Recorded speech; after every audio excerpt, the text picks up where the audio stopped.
Hello? Are we live? You can't hear the players yet. Oh, good. We can hear me twice. Uh-oh. Oh, quick, talk mad shit. There we go. They can hear us. We're live. Oh my goodness. Oh yeah. Go. I don't... Is that a cat with you? No, that's your hand. Riv. Oh. Right? Okay. Yeah, that's your... I thought there was a cat What? sitting on your chair with you, but it was the way your hand was in your jacket. Hello. I think everyone here has been to my channel before, I believe. If you have not, I'm Ismera. These are my lovely friends from all of my different stream teams. We have Riv and Miriam from Nest Fam. We have Steve / Sassy Pants from SideQuest and Laura from SideQuest. And then we have Capo Lupo and Loving Sunny, both from Cafe Cultivar. Let's see. I don't know what to say at the top of a D&D session, but this is my first time DMing on stream. We're playing the Wild Beyond the Witchlight pre-written adventure. I just realized that my captions are all the way at the top, so you can't see them in the browser capture. So that's cool. You may have yeah. Noted. Oh, it's for the thing for you where they're all in the same, like the how do I word this? The captions based on the speaker are like a fixed place. Yeah, so they don't scroll. Recent. Okay. Yeah. Because I think we do. It's like a mix of yours. But maybe you have different settings because you can customize them. So. Yeah, I haven't used them for this many people ever, and I haven't. I don't know. I don't see any settings on the page that they're on at the moment, but I'll have to mess with it. I literally set mine up the one time ages ago, and I don't think I even changed anything and just left it as is and kept all them, and it's fine. But I'll figure it out. Trial and error. The joys of session 1. Ah, yes. What else? We do have a couple rules. We have a couple? I guess. We do have a couple. No. But I like a couple DM rules that I've come across, such as healing potions being taken either as an action or outside of combat being auto full heals, but as a bonus action, or if you're feeding it to someone else, then you've got to roll.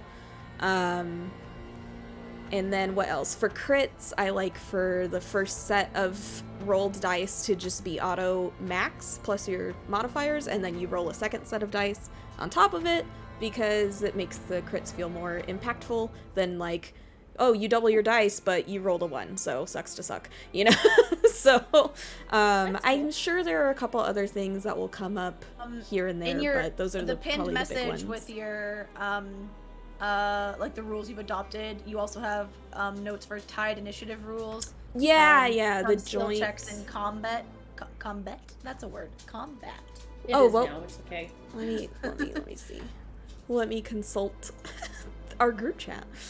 Cause yeah, I don't. You're doing when dexterity scores are equal and initiative roll is equal. Again, the joint turns. For A's are just E's now. Then they do the rollies, straight D20 roll. Yeah. That's when it's enemies. When the dexterity scores are equal between allies, they can do rollies, or they can coordinate a joint action and pull like fastball special or fluffernutter or etc. Fluffernutter. Yeah, and then skill checks. Basically, the more thorough they are, the more likely it's gonna be a full action. But if it's something just like if it's RP related, most of the time it'll probably be a free action kind of deal. Just because, you know, combat's supposed to be fast moving and everything, so we want to keep things moving. I think that's kind of it, though. Other than that, things will probably just be decided on the spot if they have to be for whatever reason. And no rules lawyering from mostly chat. But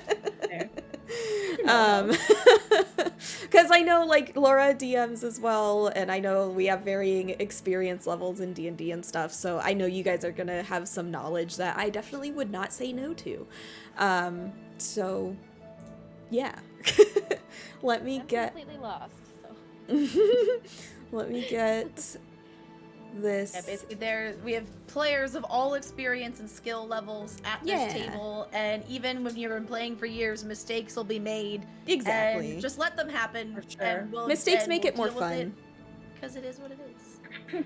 Let's go. All right, so last time, now viewers don't have a last time, but we did have a one shot just for fun to like get to know each other as players, because I know everyone here, and a couple people here know each other, or at least are in the same communities as each other, but we don't all know each other. So I wanted us to have a one shot under our belts so that we could kind of get to know each other. So we got a book from a wild house that shifts dimensions and gravity directions and all kinds of stuff. It was a tome or a grimoire that we got for Mr. Roslof, I believe was his last name. Madryck Roslof. It was his tome for his pact with his archfey patron. He's a warlock, but his adventuring days are behind him.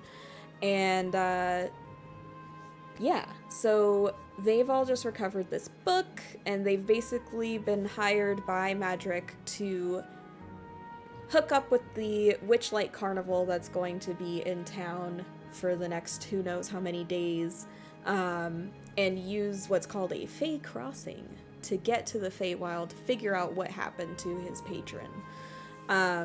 So we've got a few characters here that are already related to the carnival, and a few that aren't. They're just adventurers here to have a good time and maybe make some gold.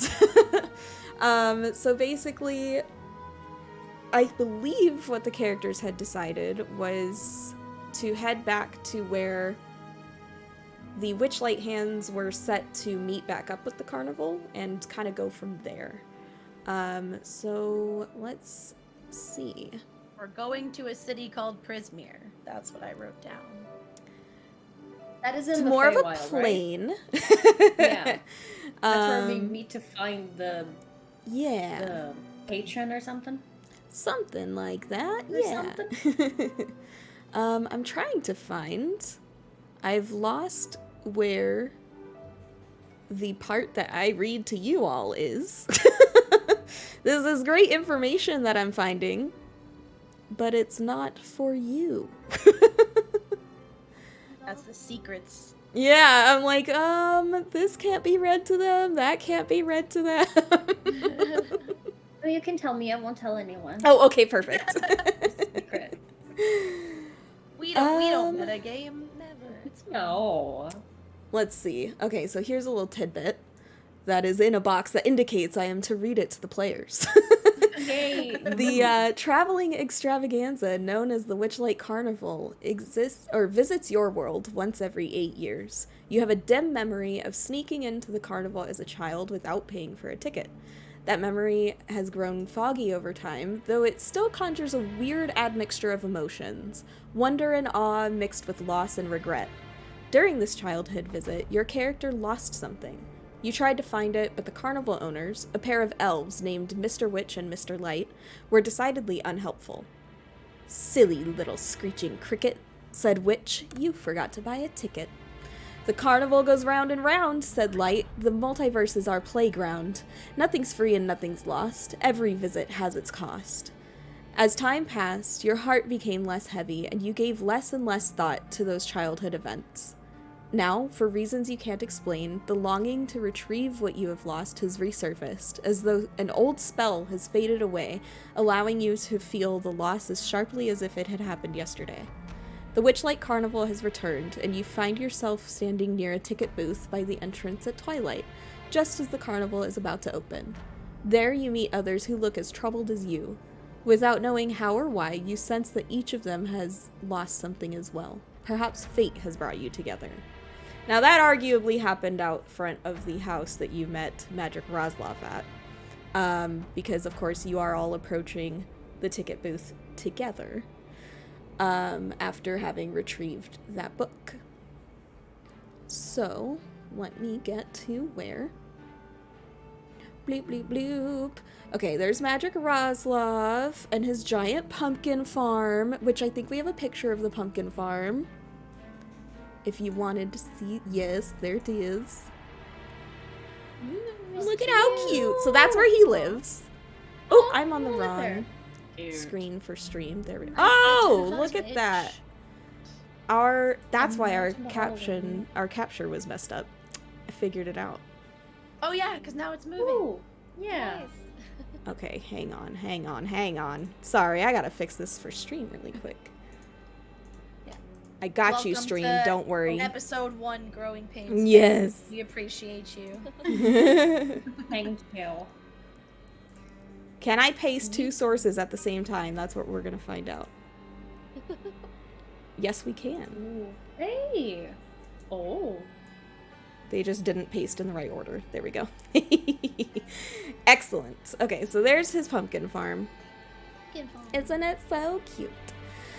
So this is basically the pitch that he gave you all at the end of the one-shot, which, of course, our viewers didn't get to see. So, you have been summoned to the abode of a human warlock named Madryck Roslof, which he basically led you there himself after the adventure in the house. Shape-shifting. Yes. The MC Escher House. He lives on a giant pumpkin farm, sharing his rustic farmhouse space with rodents and pixies. His adventuring days are behind him, and he looks quite old and frail. Nevertheless, he is delighted to make your acquaintance. I've acquired many treasures and made important contacts during my lengthy adventuring career, says Madryck. I would like to pass the treasures I possess and the favors I am owed to you. In exchange, I ask that you travel to Prismere, a domain in the Feywild, and find out what fate has befallen the Archfey that rules it. This Archfey, Zybilna, is my patron and inspiration, the source of my power. I have been unable to contact Zybilna for the better part of a year, and I fear something terrible has happened. My adventuring days are over, but Zybilna has been good to me, and I would like to know if she is well before I take my leave. Every 8 years, our world is visited by a traveling extravaganza called the Witchlight Carnival, which I see a couple of you are probably familiar with. It recently returned, or in this case is going to return, and will be camped 3 days travel from here. I'm asking you now because this carnival might pack up and leave in a week or two, and it contains your only route to Prismere, a Fey crossing, if you will. Seek out Zybilna of Prismere, help her if you can, and return with proof that she is alive and well.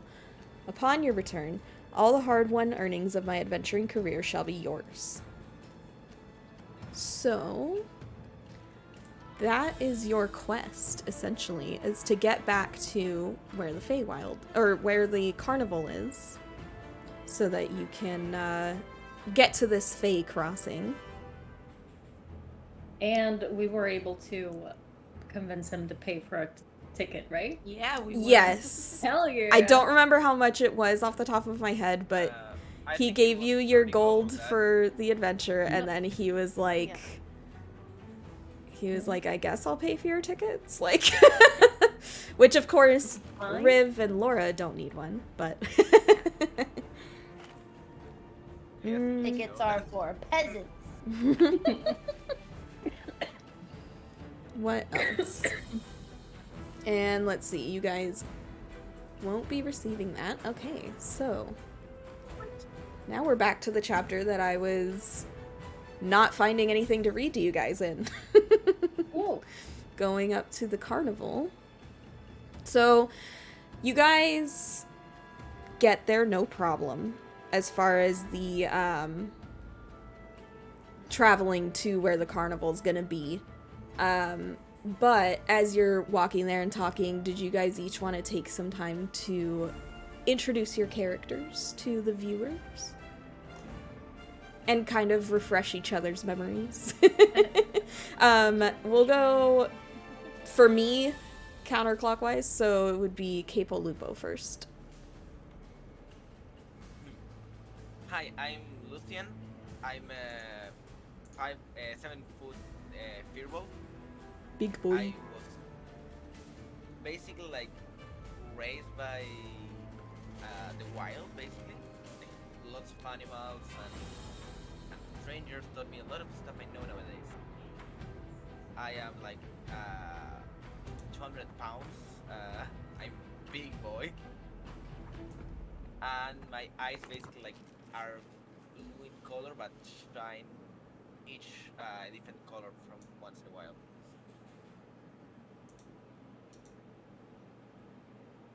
Okie dokie. I think we need to turn up your volume. If I can find where to do that. Because I know you can do that in Discord in general. There we go. You right click on their camera and a volume slider comes up. Yeah. Oh. I hadn't done it in the pop-up before. So I think that was yours I turned up, Lupo. Okay, it's better now or? It's a little bit better, yeah. Okay. Alrighty. Laura, your character? Sure. My character is an Eladrin named Cylvara. Fairly tall, very like lean and willowy kind of build. Has this like blue-gray skin tone, very long silver hair in a ponytail that starts out silver and fades to a navy blue at the bottom of the ponytail, like a gradient, and very like icy blue pale eyes. Wearing what looks to be like fabric, like black fabric that she has draped across to like fashion some sort of top, and then that fabric is held in place by an underbust corset, and then some leggings and some boots, and then also like on belt loops and things of the corset and a pack around her waist has various daggers and knives in almost like a bandolier of sorts, I guess, and has a very flowy and graceful gait when she walks. Awesome. Next would be Sunny. Hi. My character's name is Wa. She is a Wa. I love it. She is a very, very large turtle. She is tall and she is bulky and she is very, very heavy. Her skin is dark, like a grayish brown, very deep, with many red spots. And she basically has her backpack tied around her body, her shell and everything, with a chest on top of it, on the back. She carries a... Oh, I'm just imagining a backpack big enough for a big old turtle and their right? shell. And she carries a large battle axe and small hand axes around her waist. And another turtle's shell, kind of very similar to hers, but instead of being red spotted, it's yellow spotted, shaped and... what's the word?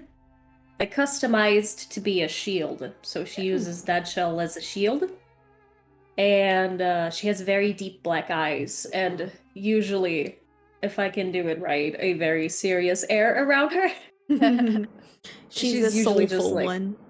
Yeah, she's just like looking around, making sure everything's okay, but quiet. Oh. Yeah. Oh, totally forgot one more thing too. Like, only kind of a major identifying trait. I forgot that there's a lot of tattoos. Oh yeah. Yes, tattooed lady. Yes. Tattoos that start around her neck with phases of the moon around her neck, and then go across left shoulder and down left arm, and they consist of things like feathers, jack-o'-lantern, music notes, paw prints. It's a very eclectic mix of icons that seem to make up the tattoo, and they're all black. They're all just in basic black. Love that. Love that. Miri. Hi. I am Lorein, and she is about 5'6", medium build. And she just has like some regular traveling clothes on, pretty plain. And she does carry an extra bag with some fortune telling kind of things. Because she is a traveling fortune teller. That's how she makes her money. But she is also kind of been with a master for all these years, a druidic master, and she has been training with him. And so she's left that because he wasn't the nicest guy, and she didn't really want to be his ward anymore. So she's gone to make money to get out of that. Nice. And let's see. Making her own way. And she does have vines for hair, but she keeps it covered with kind of a handkerchief kind of thing to make it look more fortune teller like. Nice. Next would be Riv. Okay, so my character's name is Rivan Moonwater, and she is a very little tiny, like 3-inch tall fairy.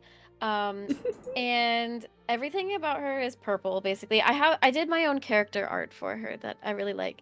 I don't know if there's a way that you could like show the character screen again. Yeah, but if not, It'll definitely come up on stream again. It should be the next one. So everything about her is purple. She pretty much just has like a simple little like dress on, with like a little moon cut out. There she is. Okay. And yeah, she also has like straps around like her left leg. That's like where she kind of like, there's like pockets on them that like hold on to any items that she's carrying. She has little combat boots on, and four purple long braids in her hair, and she has a little like glowing purple mist around her, and she's just small and kind of quiet, and kind of shy, I think, and is friends with, what's your name again? Cylvara. Great friends. Yeah, we're great friends. Friends with Cylvara, you know, just kind of, I guess, using her to follow her around and stuff. But still friends, you know. So. We're the ones that have a bit of a history with the carnival. Yeah. As you'll find out. Indeed. And last but not least, Sid, Sassy Pants, Steve. How many S names can we come up with for you? That's kind of sort of an inside joke. All my characters have S names now. I love that. It's like, yes, hi, I'm Sid. Half elf sorcerer. I prefer to wear grey because it helps me blend in. That's you know, quote unquote blend in. But I also have red hair, which makes me stand out. So it's like, you know, I don't want the attention, but I'm also kind of sort of begging for it. Because I have a bit of a red fringe with a red ponytail, but the rest of my hair is black.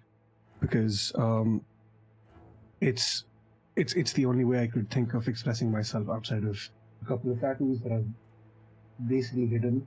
So there's no way people will know they exist. I also have a tail, which kind of I hide. I'm a little self-conscious about it, so I hide it in my pants and sometimes stuff it in my sock through my pants, like through the bottom. But it has a mind of its own, so sometimes it does get out. And if you do look at my shoes, you will sometimes see a little tail poking out. Well, it's not a little tail, but like the end of the tail poking out, because it's almost as a little bit of the tail. Yeah. Yes. That's the better way of saying it. Pretty tall. I'm not as tall as our fur-bulk friend here, but I'm about 6 foot-ish, 6'3" to be exact. And yeah, that's basically it. Even though I'm tall, I still usually I'm hunched over, so I don't stand out as much, despite the hair. We have a lot of tall people in this party. Yep. And then, Nice. like, the people that are then small the are very, yeah. Yeah, Yeah, like they're very tall or very a 7. small. I love it. We love it. Alrighty, let's see. Where? Alright, so. Alrighty, so you are all arriving to the carnival by about sunset. The first stars of night twinkle above the apricot sunset. Giant dragonflies whir overhead, trailing streamers, and a low mist curls over the ground. Through a floral archway, you glimpse wondrous and vibrant creatures, elf stilt walkers, dancing fairies, and painted performers. Everywhere there's laughter, pixie dust, bubbles, and the wistful tune of a whistling calliope. Which I don't know what that is, but it sounds pretty. Yeah, I'm glad you said that, 'cause I have no idea what that is. A calliope. See, I only know it as like the Greek muse of poetry, and I'm like, Yeah. that's I didn't know that it was a thing. Yeah. apparently it's a Canadian instrument. I feel even Yeah. worse. now. Oh, it's Canadian? Interesting. Okay, so what it is it's like an portable organ. It's like a small organ. Like there's pictures of it where it could literally fit in like the back of carriages, and someone's like sitting in the front of the carriage playing what looks like piano keys, and the organ pipes are in like the back of the carriage. So it's something Cute. somewhere between an organ and a piano. Been used in circuses and carnivals. Yeah. So yeah, Tiny and organ. as you get there, you see, and of course, Cylvara and Rivan would recognize this person. But as you arrive, those of you who maybe have never been to the Feywild or to the Witchlight Carnival, you see this tree, essentially, walking around and basically like gently kind of relocating any trees that are in the way of like any tents that have yet to be set up completely and stuff like that. And he's just kind of gently, wordlessly, like ushering them with his own branches, and you see them like kind of curling. The roots of the trees are kind of, if you think of someone like crawling away from something, the roots are kind of doing that, and the trees are just like inching away from the carnival site to get out of the way. What else? That's kind of the layout as you get there. A silver statue of a dancing fairy is mounted on the roof of the ticket booth and surrounded by fluttering butterflies. The booth is decorated with an animated depiction of the night sky, with shooting stars arcing across it. An elderly goblin perches behind the ticket counter, peering at you quizzically through a spyglass. He lowers the spyglass and calls out to you, "Greetings, fairgoers!" And you guys are expected to pay at the booth. Who kept the money So for it, it or was did he just give individually? It was 8 silver each, and obviously Rivan and Laura don't have to pay, and you guys were given the 8 silver each.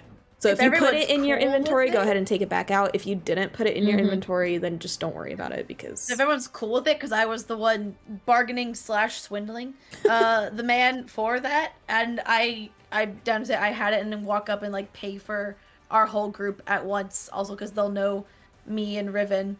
And as I get there, just be like, "It looks like we've brought some new friends with us," and plop down and then like slide over the whole bag of change and wink at the ticket taker, because they'll look at it and see that that's too much. But and it's, thank you. Yes, thank you. Now, as you two, of course, know this, but to your friends, each ticket is good for 8 attractions. So if you want a sample of more of our wonderful mystical offerings, you will have to buy another ticket. And most of the attractions here only cost 1 ticket punch. After the 8th punch, the ticket becomes worthless. Have a wonderful time. And Laura and Riv would of course be able to sort of guide everyone to all the different attractions, which I have cute little cards for. So that tells us like each of the things that you can do, basically. So I will be, let me make sure I'm not pulling out any of the character cards real quick, because I have those too. Okay. While you Ooh. sort them, just a quick question: did any of us get a description for what his patron looks like, or are we just gonna go out shouting like Zabilda and yeah. just like yelling out a name yeah. around the As carnival? far as I know, you did not. I don't think. I Excellent. don't I don't remember think we if there did. is one. Let's see. Because I asked him, I was like, do you know what her favorite color is or what she looks like? I know she comes in disguise to the carnival. She doesn't come in her own thing. I'm not So sure and he wasn't helpful. that had he no knows. Yeah. I think like all we got was like she's an archfey. That's Yeah. basically Yeah. She's an Mhm. archfey. I think he would know that. What he looks. Okay. Like her. So when she presents herself to mortals, Zybilna usually assumes the form of a statuesque woman with long white hair and a small tattoo shaped like a chicken's foot below one eye. So, Which is the tattoo that he had. right, yeah. Mhm. Hold on. Yeah. I And can only write so it does fast. say here that each character who hears his description suddenly recalls a forgotten memory of her, like a forgotten childhood memory of her. Which, if people wanted to roll a d8, I could tell you a random memory. I would Or if love you guys that. wanted to decide on what the memory was, I could read them each to you. Hold on. So she is normally long white hair. The chicken foot tattoo was under her left eye, you said? Just one eye. Oh, so just one eye? It could be either one, yeah. And what was the other thing? Was there another descriptor other than the hair and the tattoo and the gender? Nope, that was it. Statuesque cool. Making woman. sure. Yeah. So really hot. Hot and Step on me, Understandable. mommy, you know. Step on me energy. Yeah, Right, yeah. But yeah, so if those of you who are not Witchlight hands want to roll d8s to get a random Zybilna memory, Just straight roll. yeah. Wait, that just because you're recalling her, or is that from entering the carnival that memory thing's happening? It's retconning from when he described her to you guys. Oh, It would have like triggered a memory from them, yeah. okay. I rolled a 2. A 2. So a woman matching Zybilna's description visited you once when you were sick as a child and made you feel better. Oh. I know.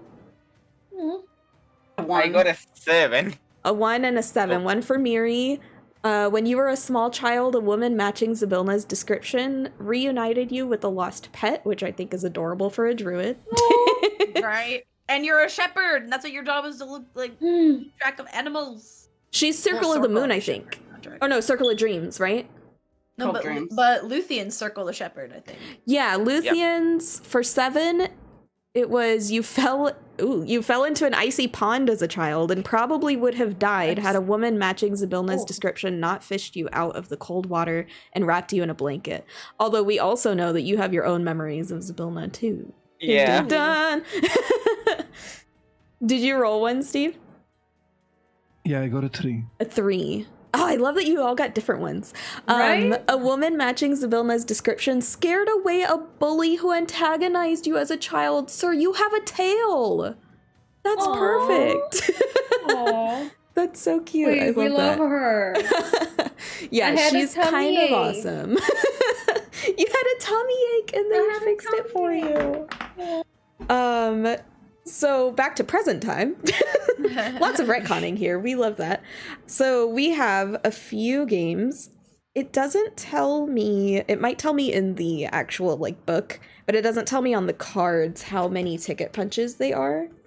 But Assume they're one, unless stated otherwise. yeah, that's what I would guess. So we have Almiraj Ring Toss. Let's see, how well can I get it to show for you guys? It's a little bunny that a with bunny? yeah, it's a bunny with a unicorn horn that you have to toss the ring onto. I have that baby as a pet on my other campaign. Oh. Sorry. No, you're good. There's a Catch the Fairy Dragon by the Tail. There's a gnome poetry contest. Goblin wrestling. Guess the feathers on the cockatrice. And Outstare the Cyclops. So those are all the different attractions that you guys can go partake in. While the group is just discussing attractions, can I just go up to the ticket taker and just be like, before we start to explore and enjoy, is there any chance you've seen a woman today purchase a ticket, maybe with a tattoo under an eye? Well, where did he just go? I just had this up. Hi. I'm like, what is happening? Here he is. Let me see. So he takes his, like, spyglass off when he's looking at you and talking to you, and he's kind of holding it like he's ready to put it back up if a customer walks up, kind of thing. Because it's just what he does. It doesn't look like he knows. No. You know, I don't think I've seen anyone like that. I'll keep an eye out, though. That would be great, actually. If you could just let me just leave a note by where I usually perform if you see her. That would be great. Sure, of course. Yes.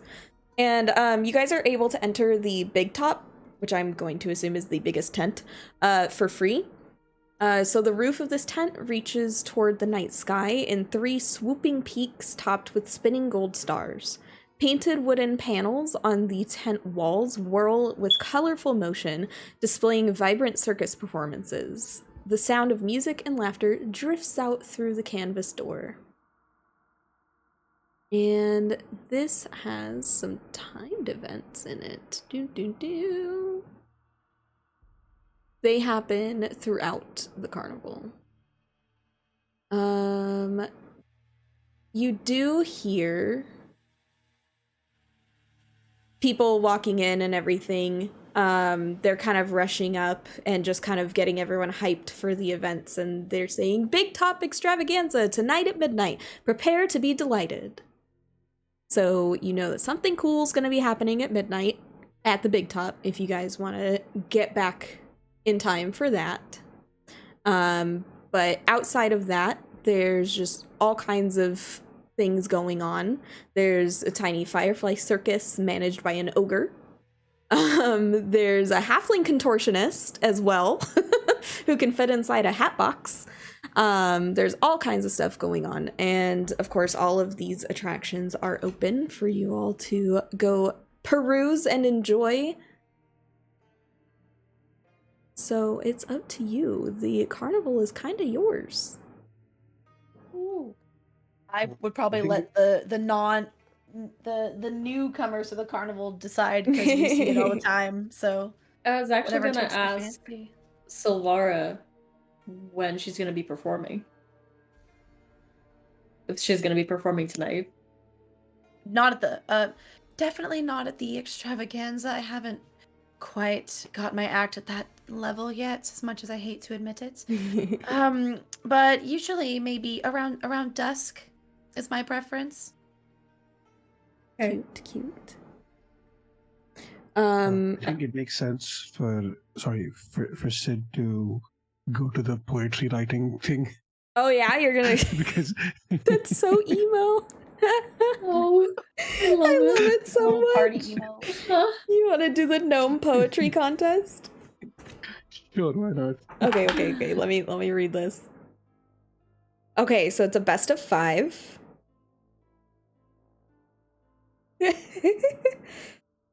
Okay, so basically, yeah, it's a best of 5. It's all charisma checks. Let's go. That's my strongest strat. Let's see. So, do you have some sick gnome poetry that you want to throw out? Could just be one line each time or something, or Slam poetry right now. Let's go. Okay. What would let me channel my inner emo. your inner edgelord? Yes.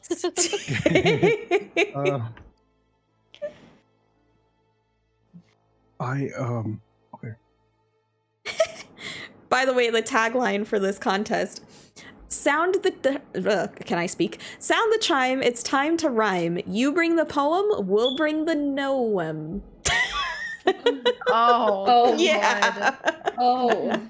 So if Never that gives you forgotten any that hints. Roslof. speaks in rhyme. And look, this is the picture for it. Oh, I wonder. I think I have the picture imported because you can't see her expression there. Let's see. I think I imported it though. I sure did. So this is the picture. Wait, it's gonna refresh eventually, I promise. Hello? Oh, I have to put the players on it. Hello. So that's the picture for the gnome poetry contest. Amazing. You ready for this, I love it. Steve? Sure. Let's go. When I was younger, all I wanted to be was known. As I've grown up, I've realized I'm all alone. Oh no! Okay. Roll a charisma. So emo. A charisma check. A performance The check. Sorry, emo. performance. Performance. Okay, that is that's a 12. Oh, the gnome won this time. I don't know what with because I can't improvise poetry. But he's been doing this for years, and he's like, yeah, buddy. Sense. That makes sense. Of course, I wouldn't. Yeah, it makes sense that I didn't win this one. Of course, I'm not good enough for anything. Oh my god! Oh. Are you gonna make that rhyme and make that your next attempt? Oh yeah, of course, yeah, sure. I thought I would accomplish something. I thought my efforts would help me accomplish something, but turns out I'm not good for anything. Oh no! Okay. Make another performance check. That is a 13. Oh my god. Nope. Slightly better. A little bit. Yeah, we're improving slowly but surely. Yeah. Nope. You got 3 more tries. Okay. Who knew we'd be making Steve write poetry On the on fly. the first thing? I love it. Props to We Steve. love it. Some dedication. I want to impress people with my song, but turns out everything I'm doing is just wrong. Oh, okay. Roll another performance check. That is a 7. Oh, okay. It was a what? A 7. Oh no. Yeah, the audience is like looking at each other awkwardly. Like, is this guy okay? Like, what is happening They're gonna here? send you to therapy. The gnome is just like, you see, like the gnome's trying to keep everyone, like lively and upbeat, and he's just kind of looking at you like, what are you doing, dude? Like, you're killing the vibe. So that is 3 of 5. He's like kind of looking at you Yeah. like, dude, you could get off the stage if you wanted. Did you want to do any more? Were you gonna concede or? Yeah, I think I'm gonna concede. Oh. And he's like, oh, okay, buddy, good try. And he gives you a little rose and punches your ticket. Aw. So you've got 7 more events that you can do if you so choose. And then, of course, if anyone else wants to do any other events or try that one or however you guys want to go about it. Poetry is definitely not mine. I go No. towards Poetry's hard. I go towards him and I'm like, are you okay to get the hag? Aw. Do you- Yes. Okay. Oh, first party hug. It's Oh okay. my It's God. alright. It's I alright. have my hands clenched in fists, and I'm trying not to express anything. And Aw. Buddy. that is it. It's Steve's. It's Sid's first hug in a very long time. Oh. It's alright. It's alright. So That's so we've sweet. still got goblin wrestling, guess the feathers on the cockatrice, outstare the cyclops. I want to do that. Oh yeah, you want to do that? Oh my god, I love Cyclops? this. Big old Yeah. turtle walking up to a cyclops to stare him down with those big soulful eyes. Let's see if I can do it. I don't know if I Alrighty. have it. What do you do when the eye of the cyclops falls upon you? You stare right back if you've got the stamina. That's what the tagline is. I love these so much. Stamina. Yeah, Okay. which Constitution, of course. So this game requires you to outstare an illusory cyclops. Okay. Interesting. Okay. So whoever blinks first loses, of course. Yeah. So to win, it's easy. You just gotta roll a 14 Constitution check. Constitution? Yeah, It's not a saving throw. It's just a check. it's just a check.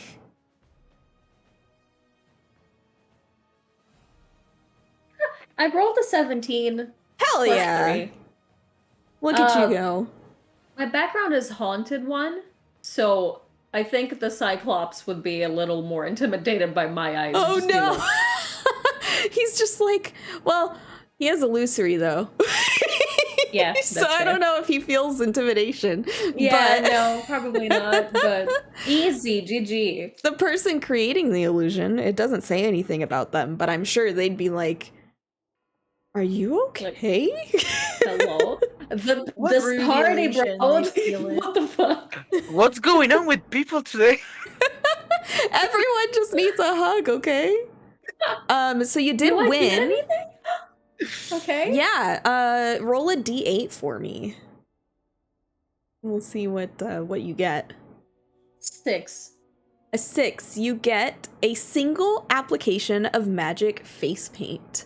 As an action, you can apply the face paint to yourself or another creature. The recipient gains the benefit of a disguise self spell that lasts for 1 hour or until the recipient chooses to end the effect. Oh, that's super cool. Yeah, that's really cool. Okay. Here, I will screenshot that and put it in Oh, the please. chat so that you remember your prize. Yeah. Sorry, I'm just mocking my Yeah. computer.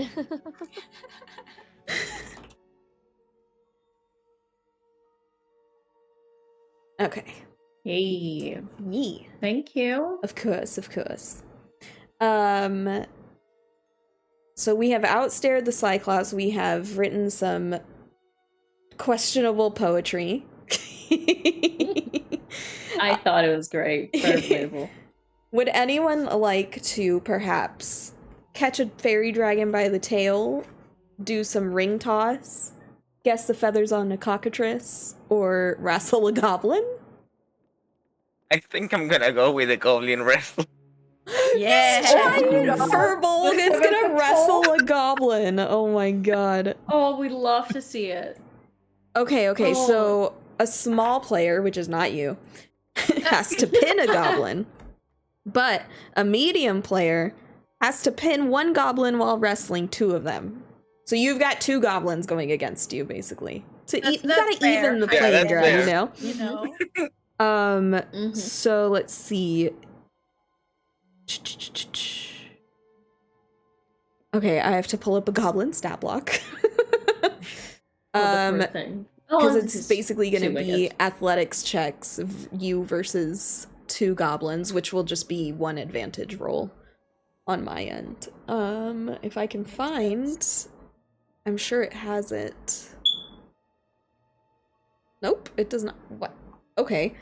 Well, it's fine. I'll find a goblin stat block.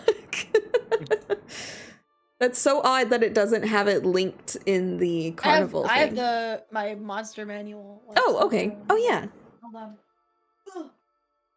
I also have mine. I just can do need to that. know their. I guess I would add just their strength, right? If it was an athletics check. I think, yeah. They're not strong. No, they're not. I mean, neither am I. Oh no. True, but you're huge. Blah, blah, blah, page 166. Mine says they have a Strength. -1 to strength, Laura. Mm-hmm. You would be correct. All right. You ready for this, Lupo? But they Yes. have a nimble escape feature. They do have the nimble escape thing. But What does that's just that for do? disengage and hide. Oh, yeah, that's right. Yeah, They they can don't get that disengage or in a hide wrestling us match. Yeah. Just hide in the middle of a One wrestling goblin match. hides Right? behind the other goblin. Yeah. Alrighty, you ready? Go ahead and make your athletics check. 14. Oh. 15 for the goblins. Oh crap. no. Let's see, is it... It looks like it's just 1 go.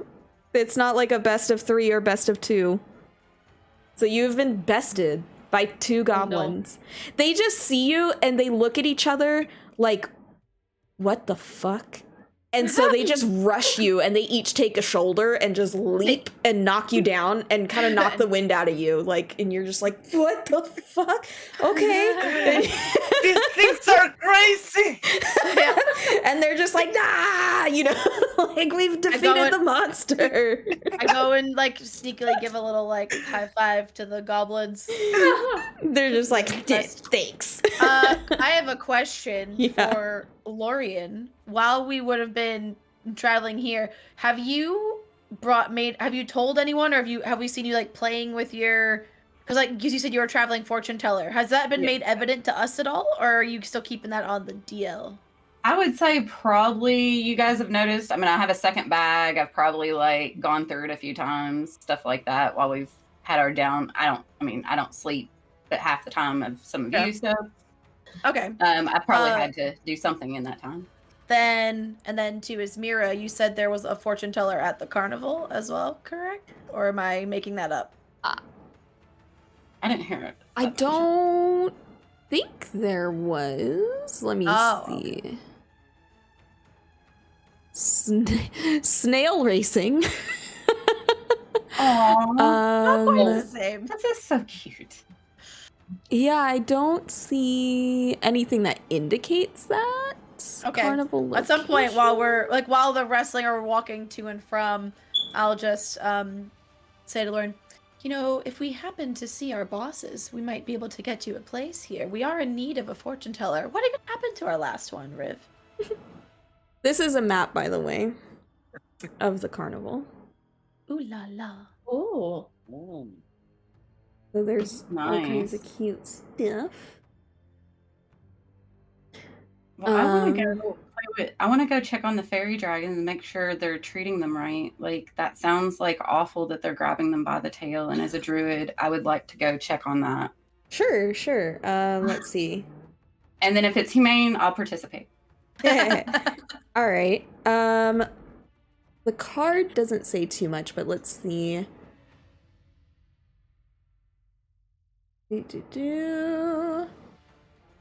While you're looking, I'm gonna turn to names to Cylvara and be like, so what's the food situation like here? Is it similar to how, if you eat something you can't leave, or can we just buy anything, or?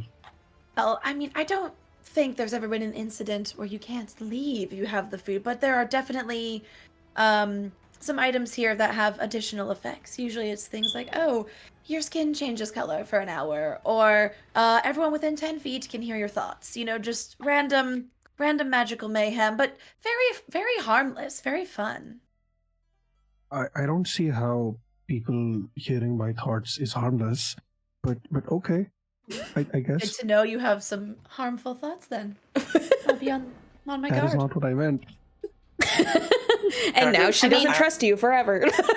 I have no problem okay? with anyone hearing my thoughts. I have nothing to hide. Therefore, it's not a problem.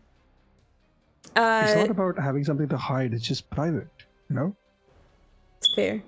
So, Miri, it doesn't specify anything here about how they're treated, but they are giggling, so, Aw. If they seem in good spirits, then I'll they are feel in like good it's spirits. good, and I can participate. Sure. In the activity. So, They look You healthy. have- They're not malnourished or anything. right, yeah. So you have 3 chances to catch them. So you come up and there's this little goblin running the event, and he's saying, prizes, prizes, prizes, catch the fairy dragon by the tail and win a piece of its hoard. And you've got to make you have 3 chances to succeed on a perception check. You've got to beat an 18. Mm. You have pretty high wisdom, I think, so hopefully. Yeah, I do. I rolled a 19. Nice. So yeah, 24. you did it. Good job. So there, you hear it fluttering around. P.S. You're blindfolded. Sorry, I left that out. But that's why. I'm like, this wouldn't be difficult if he could just see where it was.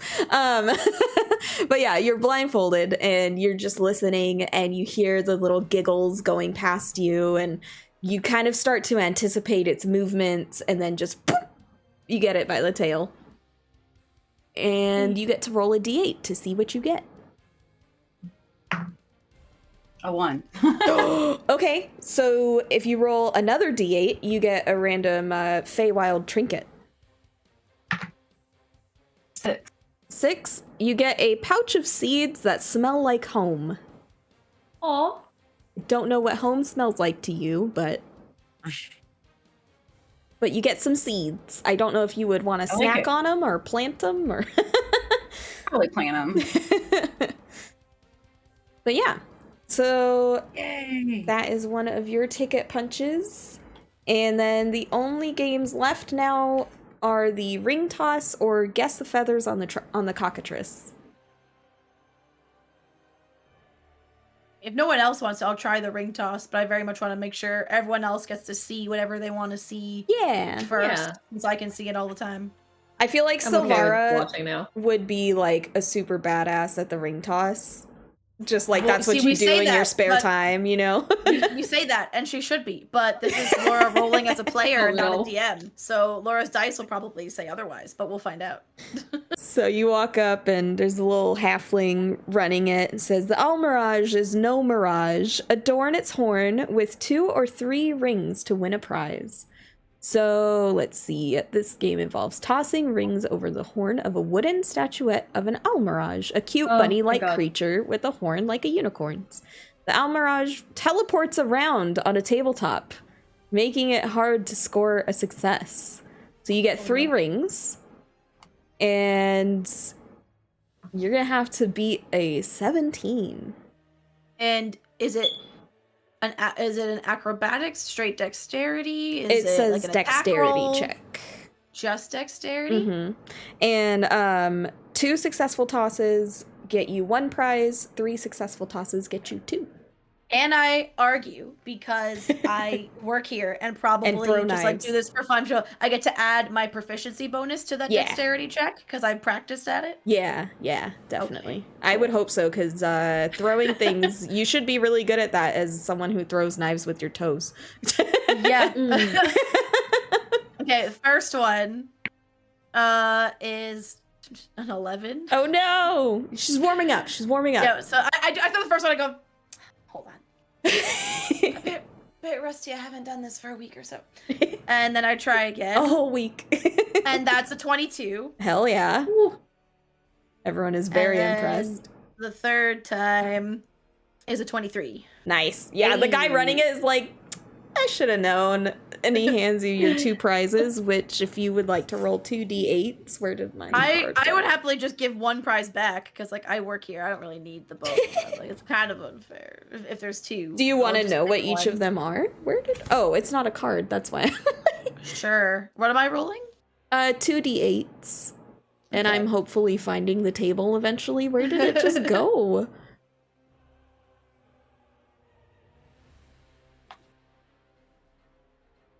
What is going on?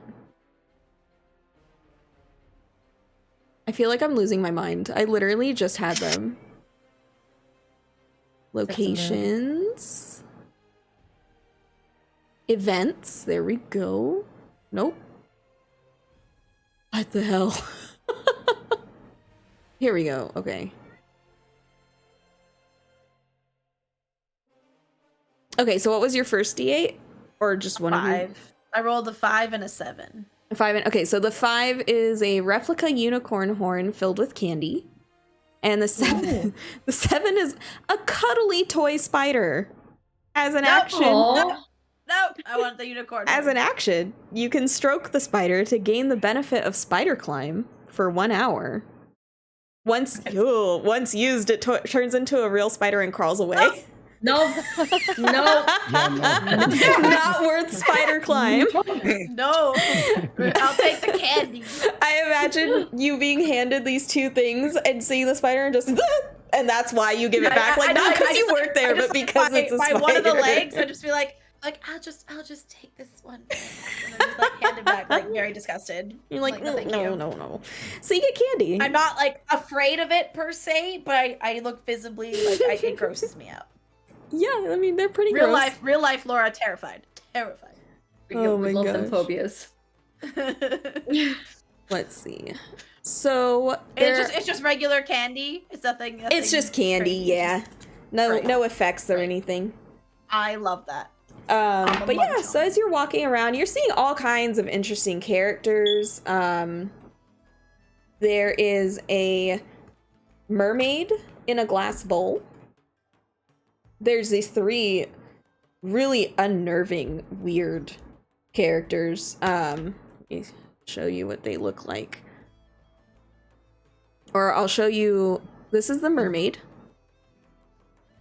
And she is singing Oh wow. in her bowl, and she has this beautiful thing that she does. She has all these beautiful little fish in the bowl with her, and there's this gorgeous effect that happens toward the end of her song where all of the water stands like little statues and all of the fish all move together and everything, and her song finishes, and it's just beautiful. And then the weirdos.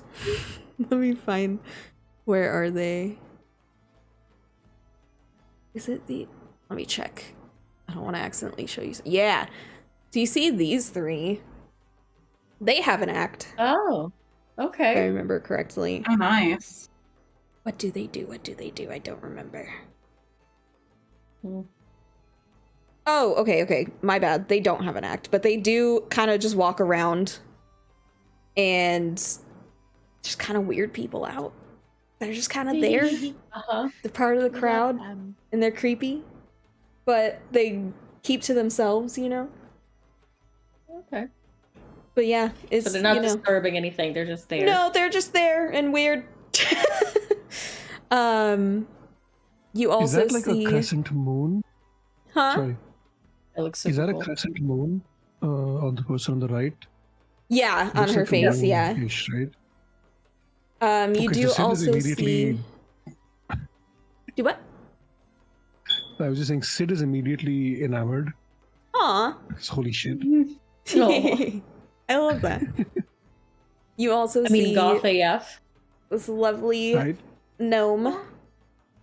And of course, Cylvara and Riv, you would know that this is Eliwick Tumblestrum. She's playing some music with her little toad friend. Who else do you see? You also see a displacer beast with a little girl. Aw, Yeah. And she's that's so pretty. as big and like intimidating as she might be without the adornments and everything that she has. I mean, you see she looks very regal and very approachable since she has a little girl with her. You know, you would hope. And the little girl looks happy. That's important. Yeah, and of course, I'm sure Cylvara likes her, if I am guessing at her character correctly. I will go up and give the displacer beast some scritches as we Yes. pass, and a piece of candy. Yeah, Oh, and she'll be I wanna very pet happy to Does see she have a you. name? Beast. Hmm? I want to pet her. You can definitely Do go up it. to her, and she'll start chatting it up with Cylvara if you'd like to speak with her. with the beast? Yeah, so outside the lost property wagon is a large feline creature with midnight blue fur. It has a pair of tentacles extending from its shoulders and wears fake butterfly wings. Hanging from its collar is a small wooden keg. The creature roughhouses with 2 young boys, and one boy squeals, "Again, Durla, again!" while the other hangs onto the creature's neck. My heart. Yeah. So she's just Cute. chilling, playing with some kiddos. But yeah. Who else do you see? Pumpkin Man. What? Pumpkin Man. Pumpkin Man. Yeah, let's get to him. Where is he? Where is he? I could have sworn I had a picture of him. You sent me a picture of him. Yeah, I went through and I imported everything myself because most of these were not, like, you know how you can just find the maps from the D&D Beyond sources? I had to import, like, put the links myself because they just weren't there. But yes, this is Burley. Oh, Where is he? Is it in alphabetical order in the book too? Nope. Not at all. oh. Where is he? But his name is Burley, and he's very sweet, and his best friend... Oh, hold on. Yeah, it should be there for you guys. Is it? On stream, it's showing... Yeah, yeah. Maybe we see him on above VTC. Oh, yeah. Let me make sure On the stream it's still showing the beast. Yeah, that's why I'm like, what is happening? I might have to refresh. Uh-oh. Don't break, please. Don't break. Please don't break, that's all I ask.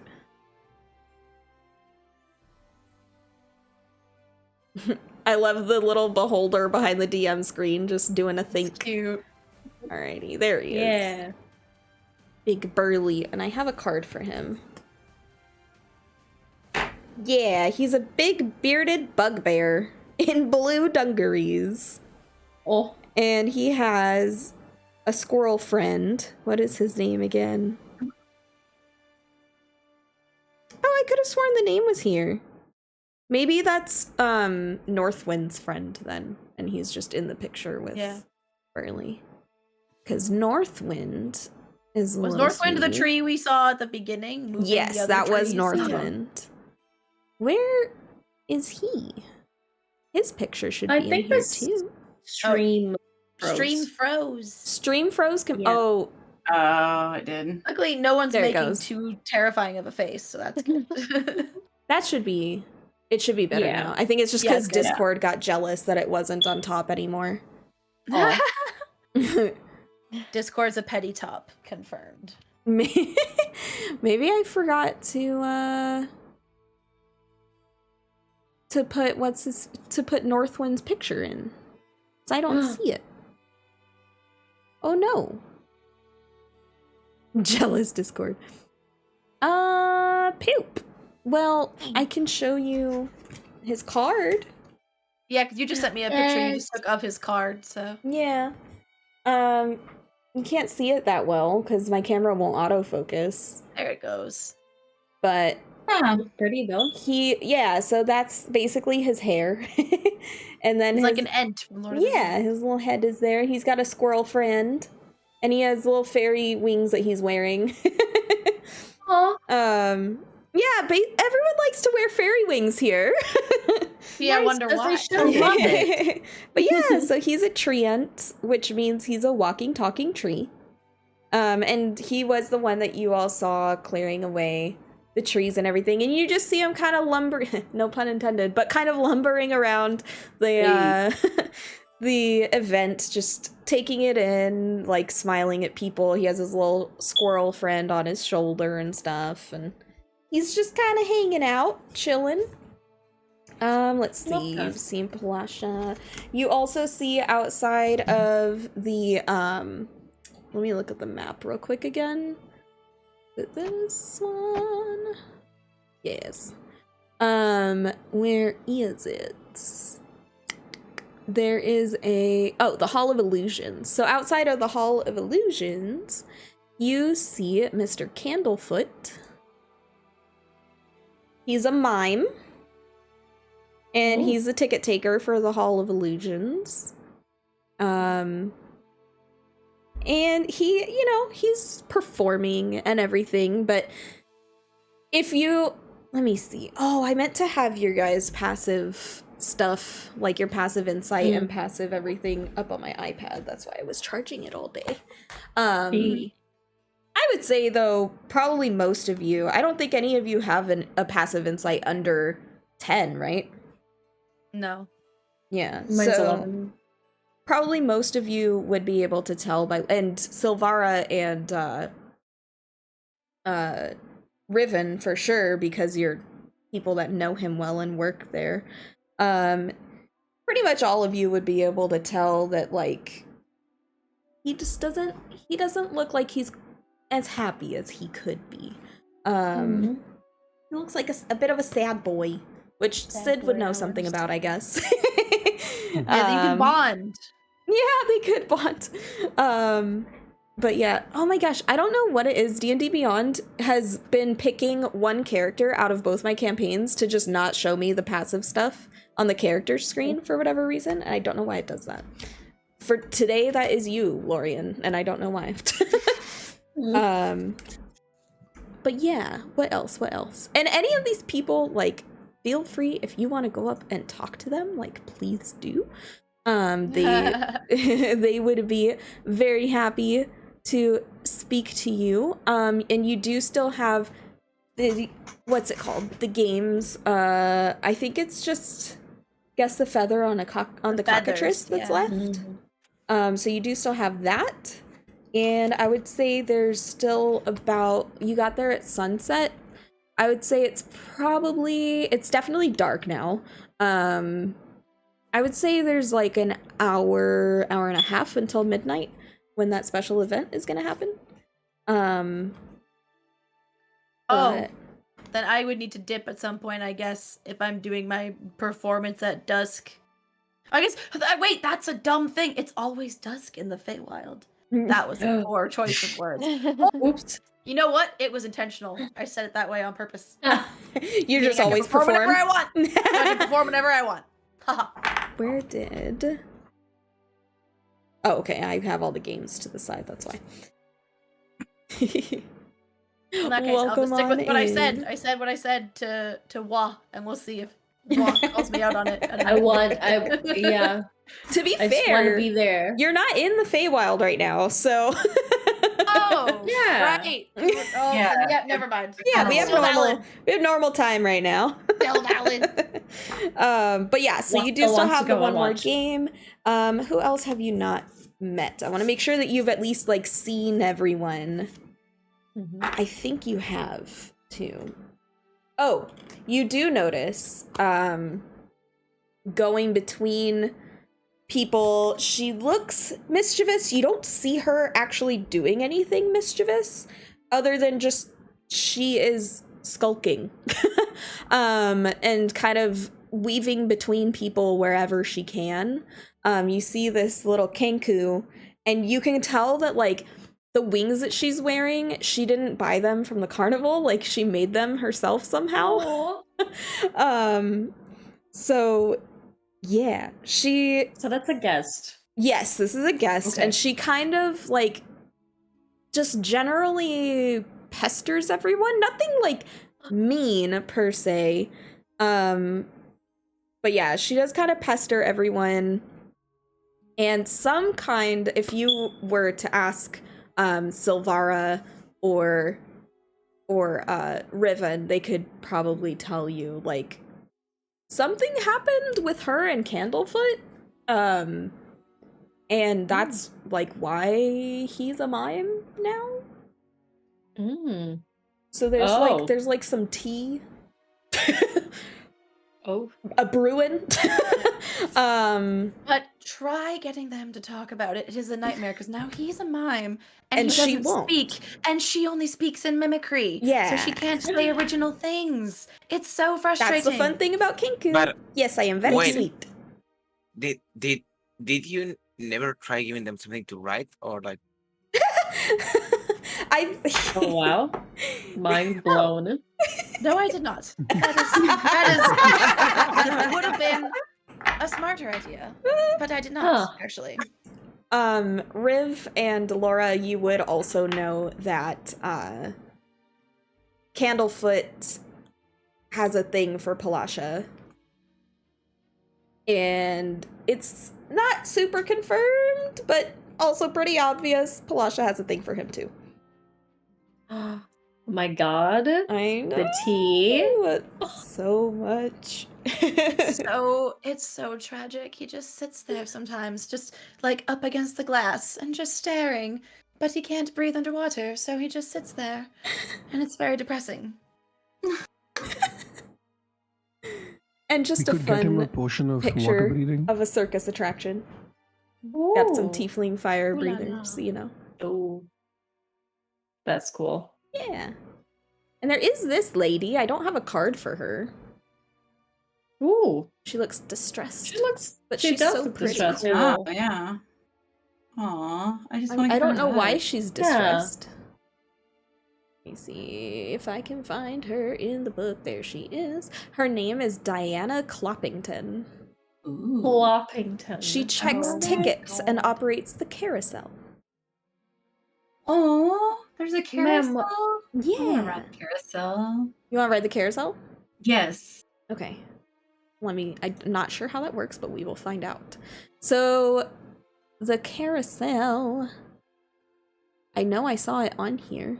So here's the Hall of Illusions.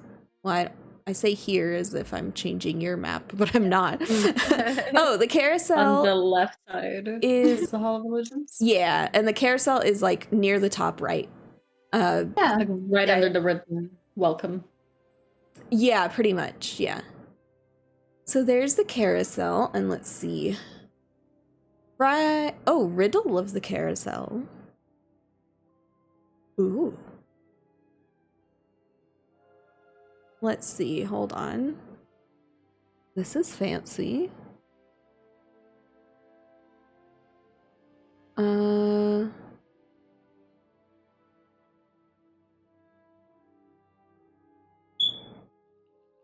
Oh no. Oh boy. Okay. Sorry. Oh Oh, no. For carousel. So a procession of wooden Fight. unicorns stands motionless on a circular wooden platform. Fairgoers clamber onto the unicorns' backs, and a female centaur sets the ride in motion. The unicorns shake their manes and creak to life, cantering around the carousel to the delight of the riders. And a ride on the carousel costs 1 ticket punch. I want to ask the centaur lady if she's okay. Like, just, ma'am, is everything okay? Do you need some help? And as Wa says that, I just hold out my unicorn horn of candy and offer her some candy. Yes, Aw. please. And she just kind of, no, thank you, but I really appreciate that. Yeah, no, we're fine. I'm fine. It's fine. But, did you wanna ride the carousel? Sure. Yeah. I'll ride the carousel. Sure, okay, so Does that's... anyone else come in? 2. Did anyone else want to ride the carousel? I Oh think, yeah, sure. does it say I how do too. many there are? It does not say how many there are. I'm going to assume there's enough that, like, if all of you wanted to ride, you could, especially because Riv is a fairy who doesn't take up a seat.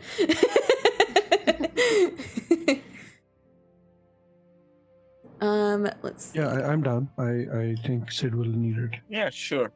Yay. Okay. I just want to make sure that there's nothing...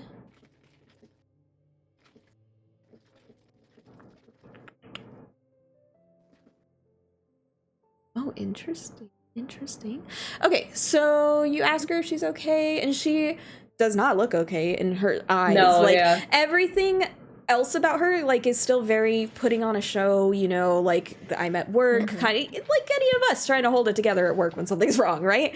Yep. But you can see in her eyes she's definitely not okay. But yeah, no, she basically just puts you on the carousel and gets the carousel going, and you guys ride the carousel, and if you get motion sickness, well, then I'm sorry, but if you don't, then you have a good time, you know? You have a good time. Just keep track, you know, if you've already played a game and you've gone on the carousel, that means you have 2 ticket punches, which means you have 6 more left. But yeah. I'm just trying to see if there's anything...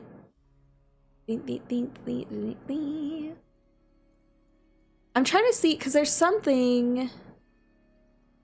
I'm painting... I just am not sure how...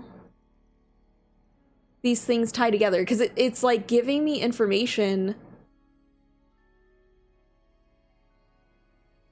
but it's not telling me like how you guys would like prompt to get that information, if that makes sense. Like if she initiates it or if you guys have to.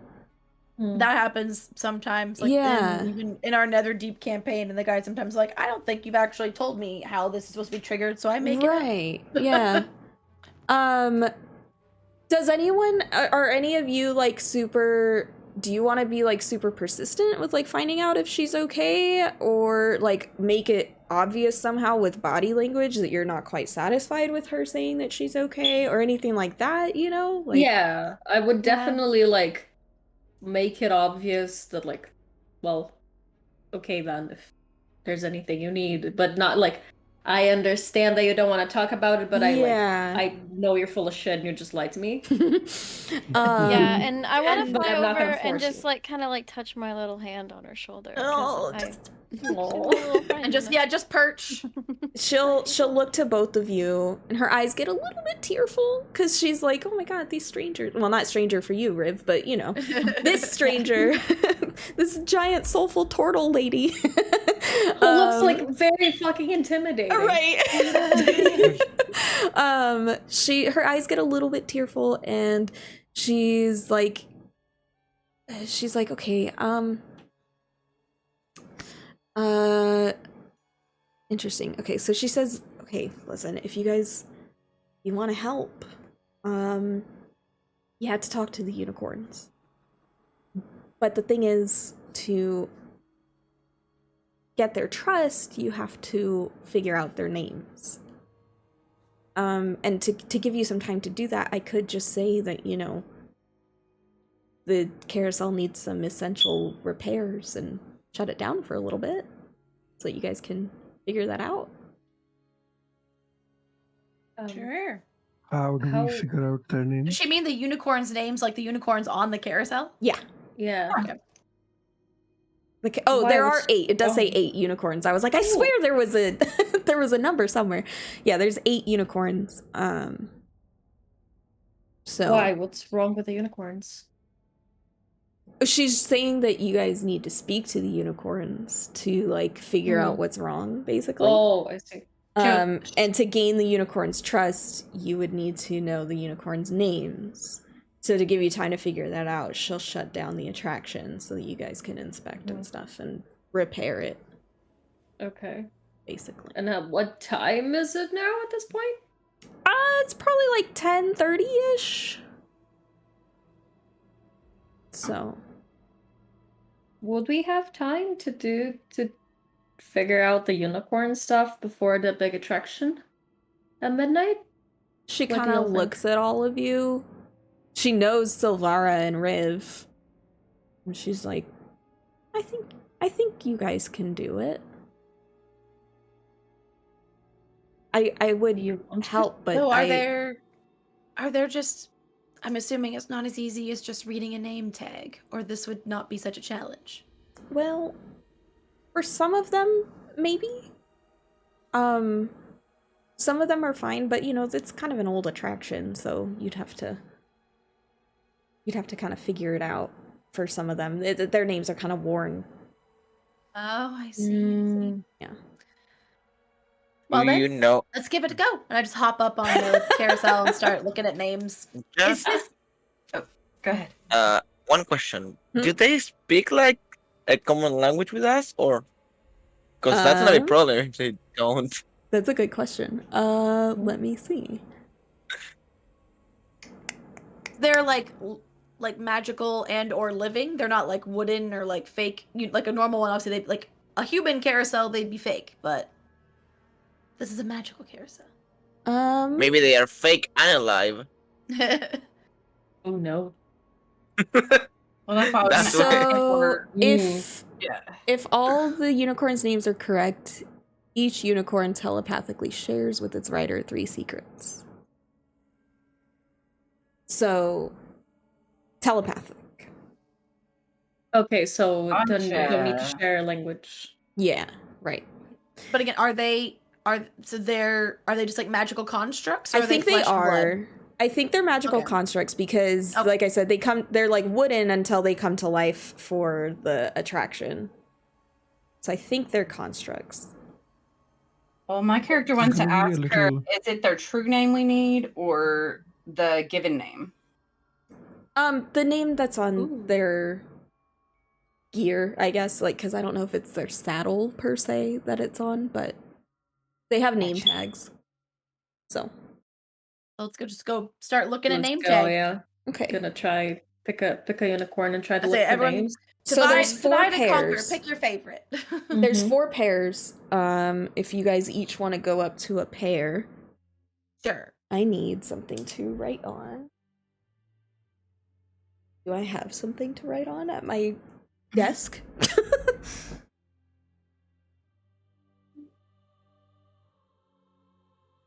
I hope I don't knock 50 things over when I'm trying to get something to write on. Okay, so who is going to the first pair? I'll go there since I already hopped up on there first. Okay. And since there's only 4 pairs, like, you guys are more than welcome to have more than one person on a pair. Yeah. Who's going to the second pair? I can go. Was that Miri? No, Oh, that was Oh, that was Sunny. Okay, that was, sorry. That was Wah.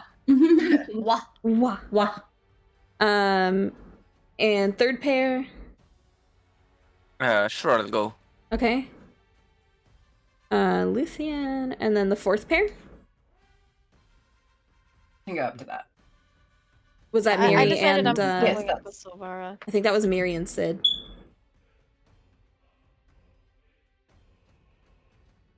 Did you say something, Riv?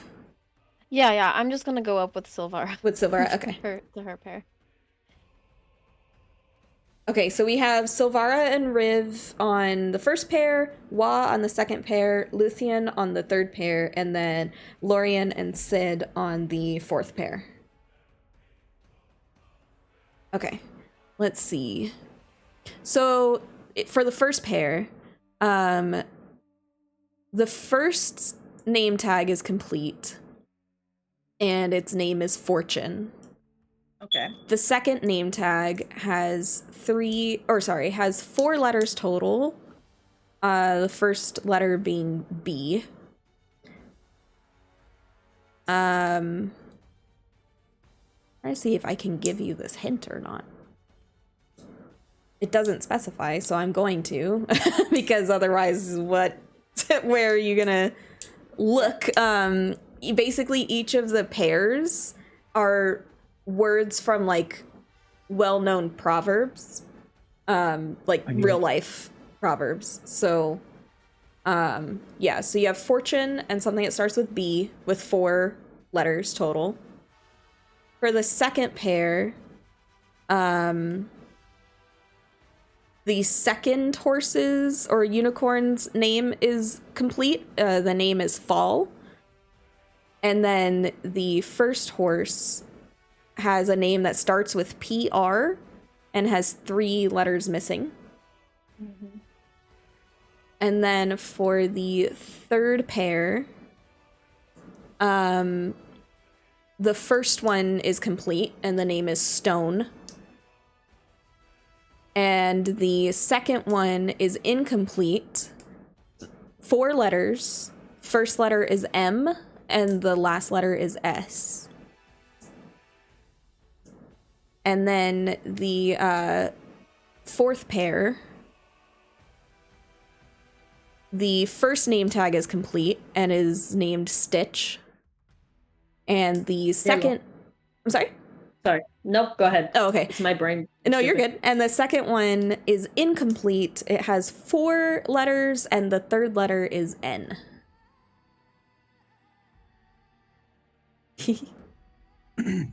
So when I say that these are all from, like, famous proverbs, it's of course English proverbs. And it's not that the proverbs themselves are 2 words. It's just that these 2 words are kind of, I guess you could say, keywords in each of the proverbs that they're from, if that makes sense. And let me just make sure there's nothing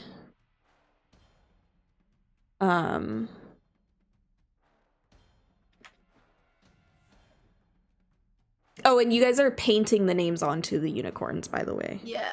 Okay. So they know we've guessed it. Yeah, so they know you guessed it, and also I think it Okay. also helps with the whole repairs ruse. Can Mm-hmm.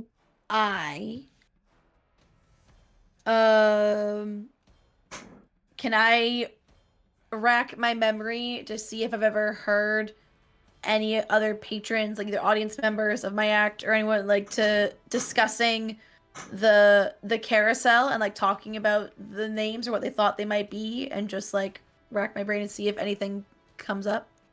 Yeah, I'm not sure what you would be making that check against, though. What I was going with was a history check. But I have more discretion. I just am not sure how to translate that into like help for you if you succeed on it. You know what I mean? Oh, I see what you mean. Yeah. You could give me like sounds like, and you remember certain sounds in your head. And yeah, you're right. It's probably this is me trying to be cheeky. I know. I don't know how to make rolls help you guys. Yeah, my brain came up with a word immediately, and now it's doing that thing where once you've thought of something, your brain won't think of other possibilities. Yeah. But I don't think that first guess is actually correct. I think I know for the first pair, and I don't know for my pair, which is fantastic. No. Yeah, exactly. Are we I know positive? a couple of them. Oh, wait. Yeah, I'm pretty sure I know that one. I looked to Riv, and I'm like, oh, it's what do you think about the word bold? Fortune favors the bold. Is that a phrase? Oh, you're muted. You're muted. You're muted. We were typing to each other, so we muted it. I don't necessarily remember, but that makes sense to me, so. I'm gonna try and paint the letters OLD in the blank, so it says fortune and bold on our pair. Yep. And as you paint the last stroke of the D, the paint shimmers and it all kind of unifies, so it looks like all of the paint was put there at the same time. Yay! So it's like cohesive. The first word in my head was Bane, because of good D&D spells. Oh. And I'm like, but that doesn't go. That doesn't match. Yeah, I thought brave, but then I was like, that's not 4 letters. It's one, yeah, Brave, yeah. Brave was 5. That was my first thought too. Letters. Yeah. I think I know ours. Okay, hold on one I feel second. like this was like. I can't type India, and think. We have like Proverbs classes for English. I think literature. I know what another one is, but I'm not at that unicorn. So. Okay, so Sid, you're gonna try to guess. Sid and Yes, I think Lorein, it's a you two stitch. were on the last. Yeah, I believe it's a stitch in time saves 9, so it will be NINE. Okay, and Like 90% sure. I've heard the stitch in time phrase before. I never heard the rest of it, so I was like, Yeah. there would be no help. so whoever. I don't want to look it up, but I'm like 90% sure. Don't look it up. That's cheating. So whoever is painting on it, would that be Sid or would that be Lorein, you think? What do you think, Laurie? Do you think it's correct? That sounds like a very correct guess to me. Alrighty, Right. so whichever of you is painting, when you finish the E in 9, So same thing of like the paint shimmering and then kind of becoming one cohesive look, if you will. So yeah, you got that one down. So we've got the first pair and the fourth pair. And we'll get to what they share with you in a second, once everyone has finished. I don't know if it's a saying, but for mine, I can think of like proud people fall, something like that. You're so close. You are Like very pride. close. Yes. Yes. Yeah, pride. Yeah. Yeah, the proverb phrase is is- I don't. Yeah, the proverb "pride comes before the fall." Yeah. AKA, Or goes don't before get, the fall, yeah. AKA, don't get cocky. It's Yeah, a yeah. thing to say. Okay. Yeah. That makes sense, but I've never heard that before, so okay. Yeah, so you Okay. got that one. Yay! Okay, yay! Was that pair 2 or 3? That was pair pride fall? 2. That was okay. Pair 3 is Stone and M blank blank S. I'm still trying to. Yeah. I walk over to Luthien. Would you like some help? I Yes, please. I am might have like. when I was a kid, my when I was in school, they forced us to learn proverbs, so that's why I do. And this is like both in character and as no. It seems like we a had, very yeah, that tracks, because I feel like every country that's not America learns English and would probably learn random stuff like proverbs during said. Because I know when I was I learning think it was Farsi, they taught third. us all kinds of idioms and proverbs and stuff in Farsi Yeah, it was like third or fourth grade. We had like a whole session on proverbs. It was like an exam and everything. We had to fill them up. So Oh, I wow. believe it's a rolling stone gathers no moss. So it should be moss. Yes. Ooh. I'm gonna try Yeah, so it then to write. basically means if you keep moving, you don't get stuck. I Yeah. suppose that's Okay. from what I remember. It's a fancy I'm way to gonna- say keep moving forward. I'm gonna take Mr. Third suggestion and Yes. write Oh yeah. and O and an Forgot S. about that. Nice. And same effect as you do, the paint glimmers and the lettering becomes uniform, and Let's go. there you go. Oh, Look at thanks. you. First Good round job. down. All right, so let's see. So for your efforts, Diana does offer you a free ride on the attraction. Aw. Secrets. And each unicorn shares. Ooh. So during the ride, that's when the unicorn shares the secrets. So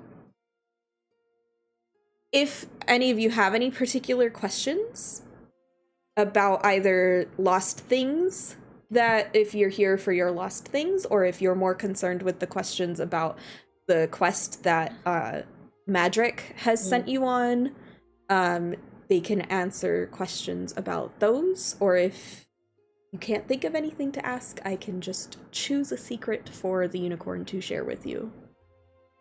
And you will each 6 get a secret instead of just like one for each pair. Mm. Okay. Just so you know.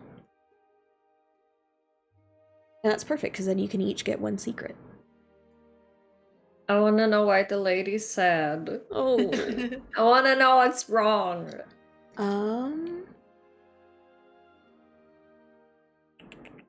So let me see. I want to see if there's a way to tie in information about that. She told us we had to do this to figure out why she's sad. Yeah. No, it's me. That's my fire alarm battery, by the way. Sorry. Oh no, it's mine. Or we could both have it. Oh, well, it's definitely mine. Oh I can yeah, hear we it. both have it. Double fire that time. alarm. It's 2 people, I guess. Sorry, potato. Let's see. I'm to pull a Phoebe from Friends. So this is sort of it was Wa that wanted to know. Yes. Yeah.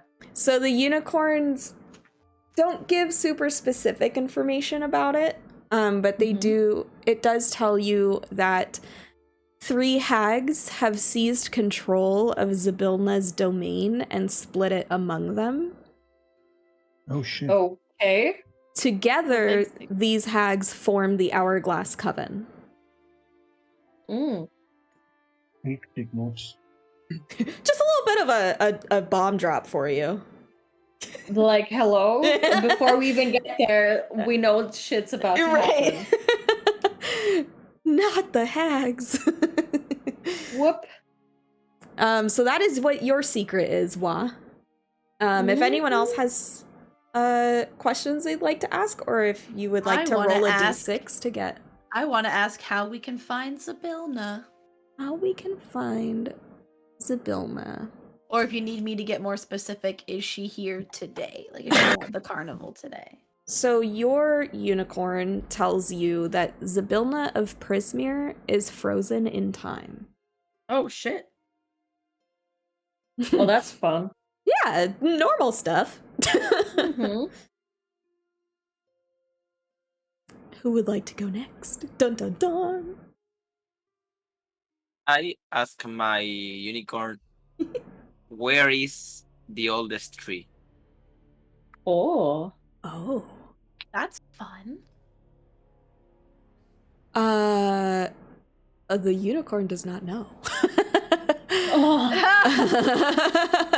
Try again later. Stumped it.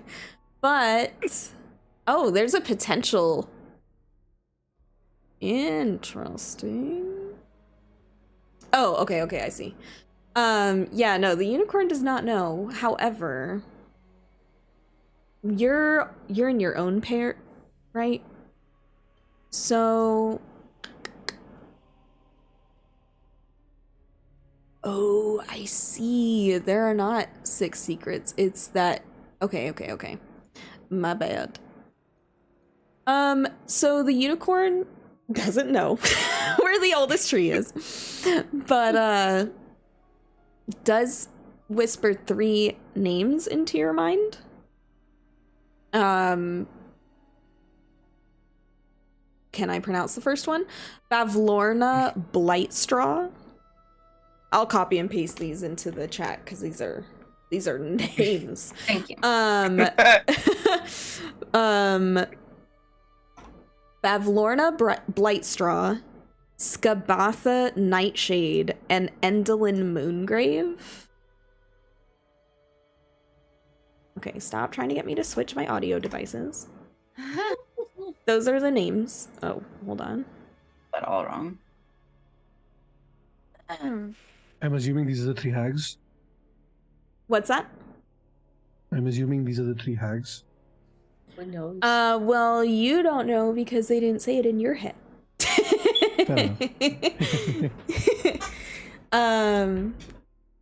But yeah, let's see. Who else do we got? I love this, like, well, I guess you guys can't hear it, but we're on a very mysterious sounding track in the Critical Role soundtrack right now. Nice. If we can figure out how to get music to play through above TTV, that would be awesome. I'm pretty sure it can be done because I was looking up features, but I just haven't figured out how to do it yet. But I can figure it out and let you know eventually. What else do we have? Let's see. Who hasn't gotten a secret yet? Lorein And Riv. and Riv. Are you the only 2? Yeah. So, Lorein, you hear that there are 3 splinter realms of Prismere. They're called Hither, Tither, and Yon. I was gonna say hither, thither, and yon. Mhm. Of course they are. So why would they? And Riv, you hear that the coven is so riddled with distrust that each hag is convinced her sisters are plotting against her. Oh, I love that. We love that, actually. Love that for them. Mm-hmm. Love that for us. We make them fight each other. Infighting.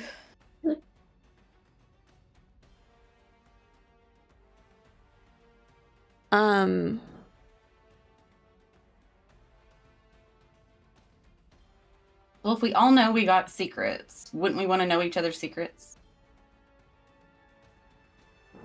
Well, yeah, of course. Because we all got them and we all know that we already got them, so I would feel like we would be like trying to share them, so we would. Oh, 100%. Yeah. I would Just in the moment when Okay. you're receiving them, you're not all hearing them at the Oh, same no. time. I Like, just want to make sure yeah. that we're going to share these, that we're not. Yeah. Yeah. I share mine immediately because it's about we're all searching for, like, we're all in that same job for this Zybilna lady. Yeah, I Yeah. figure once you've gotten off the carousel, you would probably confer and We stuff. cast exposition. And confirm. Yeah.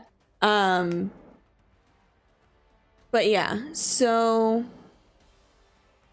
yeah, Diana lets you off of the ride and she thanks you for caring enough to ask about her, and apologizes that she couldn't answer your questions directly. We understand. Yeah. It's okay. So yeah. Let's see. Where else on that map? We could take a break here, by the way, if you wanted to, since we're almost 2 hours in. Well, I was just asking because remind me what time we normally were planning to end. Was it were they planning 3-hour sessions? Was like the I think like leaving it open to 4 hours if it takes that long Okay. kind of deal. But if Okay, there's so like a between natural 3 to end 4. point, like Okay. yeah. I don't want to go over 4. 'Cause that I gets physically kinda wild. cannot go over 4. Yeah. I'll turn into a pumpkin and be useless. So. Yeah. So yeah, that is the carousel. Where did I keep opening this same tab over and over again and losing it over and over again? And it's the worst. Okay. So you notice after what token are you talking about? So, it's like there's supposed to be like a mood tracker and it's like when the token goes blah blah blah and it's like, well, there's no token. You're not actually showing me anything. But you do notice like after talking to her, she does seem to feel a little bit better, even if, you know, you couldn't really like help her directly. Which is no fault of the characters. Like that's just how she can't talk about what's actually going on with her. But oh, I see. The tracker's supposed to be on. I have my own map. It's very cute. I guess I'm supposed to have it like physically on this map. Oh. Ooh. It's so cute. It's exactly the map that you guys have in D&D Beyond, but it's just Yeah. I get a little fold out. And it's so ooh, and look at the back. The back is so pretty. Ooh. Yeah. But yeah. Oh, I see. So yeah, so you notice like the kind of the air of the place seems a little bit, you know, lighter, if you will. And it is getting closer to midnight. And you start to hear, where is it? Where's the little thing? There it is. You start to hear people, you know, kind of buzzing about the big topic extravaganza and everything. If you wanted to head over to the big top tent and everything. So when you go in and you sit in Sorry, your if we have time, I would like to go talk to the weird goth with the moon, half moon. the thing. weird people. Yes. Let me They're literally see. called the Weird Three. Yeah. So it's not even like a misnomer. Let me see if I. But if we don't have time, it's okay. find them. I know that they're on this page. These pages are such a pain in the butt. Okay, here we go.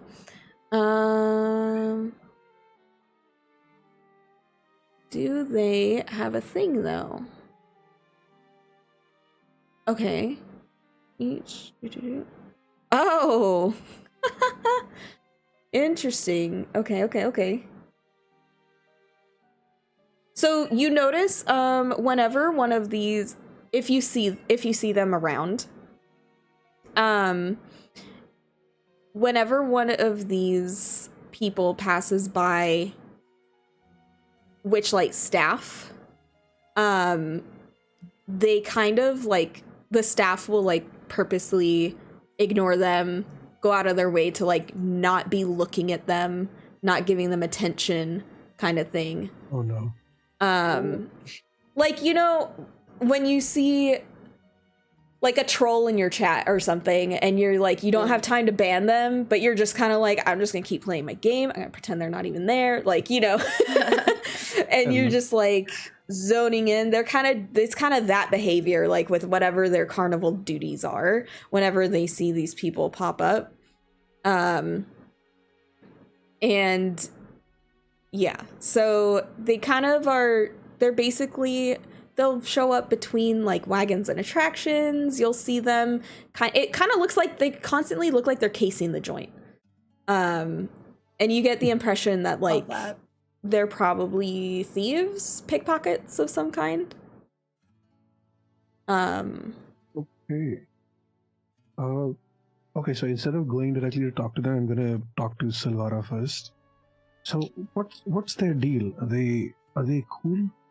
Are they like, can I go talk to them, or is that frowned upon? Honestly, I kind of just would like to see that happen, so I very much think you should do that. They're like the awkward cousin of our little family, I guess, that they're still family, and they're a part of what makes the Witchlight so unique. But and you two would know that the staff had been ordered to ignore them. Spending time with them. Yeah. Okay, fair enough. All right, so I walk over to the moon. The moon one. I've never seen anyone talk to them, so I'm watching like metaphorical popcorn. Like, I am so ready for this interaction. Let me see. Interesting. I'm like ready to stop a fight if I have to. Just like ready to throw down. Yeah. Well, I'm over there because I'm getting ready to ask a question about a job. Oh, yeah. I need money. All right, so you walk up to her. There is nothing about role playing this chick, so Go wild. So yeah, you walk up to her and she is just like, you can't see it because she's wearing a mask, but if you could, she'd kind of have this kind of look on her like, who do you think you are, coming up to me kind of attitude. And she doesn't know what to do because like I said, she's been casing people. She's been like trying to see who's an easy mark to pickpocket kind of deal. And then you just walk right up to her and she's like, the fuck? But she doesn't say anything. She just has that posture of like, what the shit? Hi. Do you come here often? Yes. She's gonna walk away. She's just like, what? Oh,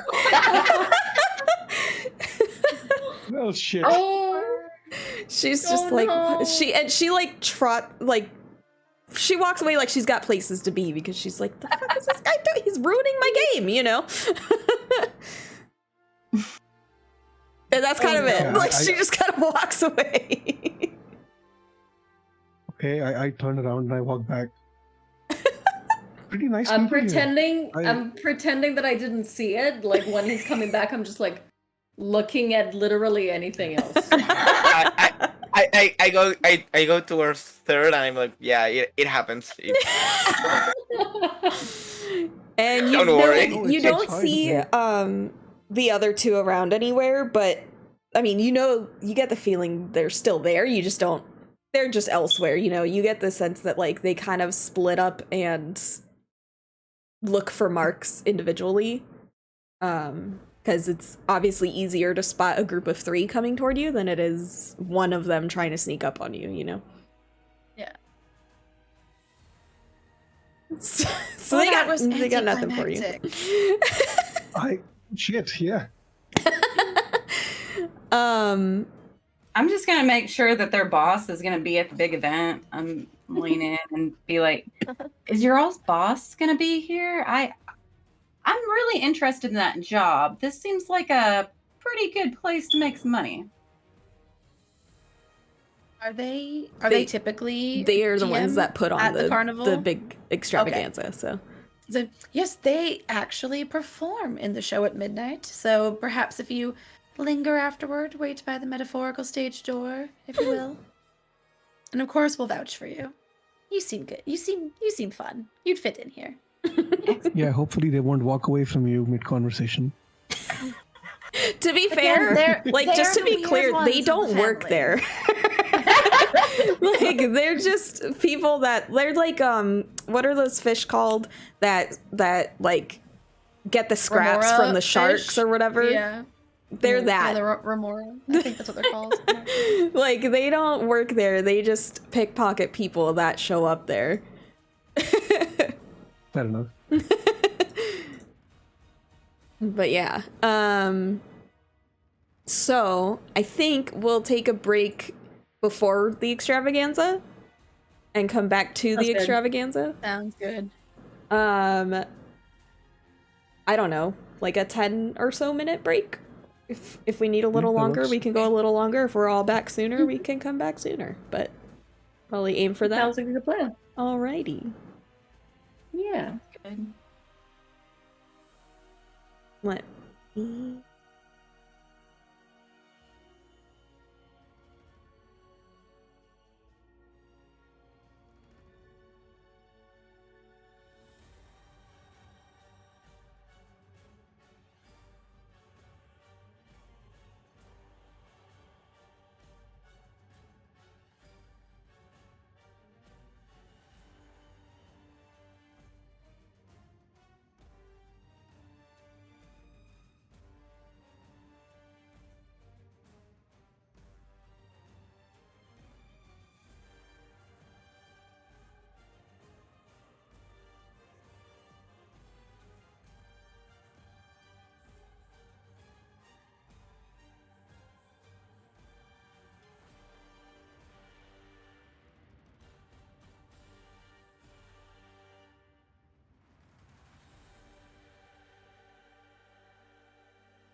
Okie dokie. In that case, I'm going to unmute the players. Woo! Release the hounds. Unmute the players. Oh boy. We don't need to hear me twice. Oh. I have it up on my phone so I can, like, hear alerts and stuff when I'm away, and then also, like, make sure that levels are where they should be. And then sometimes I'll unmute myself and then realize, oh, yes, hello. My phone is loud now. Whoops. Alrighty. Welcome back, everybody. Hi.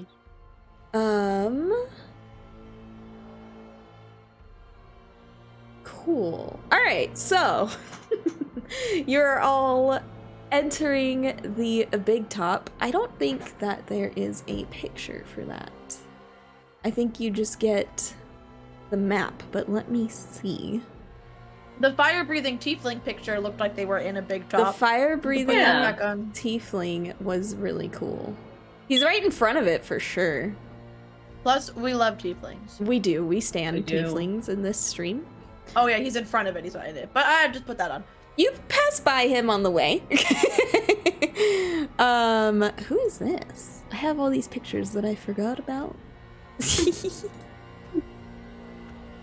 But yeah, so you are walking into the big top, and as soon as I see if there's another picture that better suits the situation, which there is not quite, the lights dim and a hush falls over the crowd. A second later, a spotlight illuminates a lithe elven figure sitting in a silver hoop suspended above the center ring by silk ropes. The elf wears a dazzling suit of diamond pane mirrors and a pair of butterfly wings. His scepter is topped with a spinning vane. Welcome, one and all, to this evening's extravaganza. I am Mr. Light. Prepare to be delighted. And although in this moment he's not actually with him, that is Mr. Witch and Mr. Light. Mr. Light being in the red Stripy outfit. And Mr. Witch being the gromp on the left. Okay. Yeah. I love that. Where I just lost the tab again. Can I keep my life together? Not allowed. Legal. So they put on a huge show, lots of the carnival's star attractions and performers. You have Palasha singing. You have Candlefoot playing his mime games with the crowd. The fairy dragons perform dazzling acts of synchronized flying as a troupe of acrobats, clowns, and fire breathers parade about. I don't remember who I'm looking for in this. Burley, that's who I'm looking for. Burley comes out and he performs, feats of strength. He's basically their strong man. He's a pretty badass. But yeah. And did you guys want to do anything during the show at all? I want to heckle and throw popcorn at the ones that are my best friends, just to see if I can trip them up. So Mr. Light, he's off to the side, kind of gassing them up, doing ringmaster things, and he looks, the speed and ferocity with which his eyes dart over to you would be terrifying, except that his expression softens when he sees that it's you, and he just kind of winks at you and continues with the show. Stop with the claws, sir. I just feel a cat clawing. That is my Project Hope jacket. I don't want you clawing it. Oh no, please. But yeah, so he just kind of you can tell he looked ready, and then he was like, oh, it's you. And I'll stop once he looks at me to stop. Yeah. All in good fun. Capaldi sings. Nice. Beautiful song of his people. And near the end of the show, Mr. Light asks if any guests would like to perform their own acts for the crowd. I look at Lorein, and I like nudge her, and I'm like, "This could be your interview." In front of all these people? I mean, That's you'd where you'll have be to do doing that for it. your job anyway, right? Okay. You want to give it a shot? I'm gonna volunteer. Okay. He says, welcome! What might your name be? I'm Lorein. Lorien, that's beautiful. Tell us, do you have any lore for us, Lorien? What is your talent tonight? I can do some fortune telling. I do cards and palm readings and some rune stones. Tell me, what do you see on my palms? And if you want, you can, well, if you want to woo the spectators, you can make a performance check. Okay. And since you have, like, your own little talent thing that you do, I'll let you have advantage on it. Yeah. Since that's something I that, love like, that. it's not like you don't do it very Because often. I don't have performance, but I don't have any skill points in it. But I did roll a 19. So. Yes. So I don't know if you want to, like, make up a thing that you tell him, or if you just want to leave it a mystery or what have you. But whatever it is that you told him, he's just kind of like, interesting. And he's a little, if it's something ominous, he's a little off put, but he sees your talent. But if it's something good, he kind of gets giddy about it and is very excited. So I don't know if you want to tell him something specific, or if you just want to leave it to everyone's imagination, or how you I'm wanna go about gonna that. kind of lean over and tell him that he is a man of many mysteries, and one of his secrets will be revealed soon. Oh yeah, he definitely gives you a dangerous look.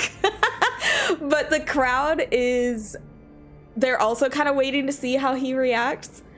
But he, again, like, he's genuinely impressed, and the mood lifts, if you will.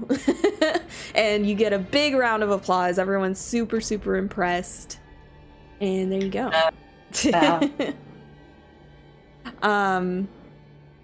But yeah, if anyone else wants to do anything, wants to perform, or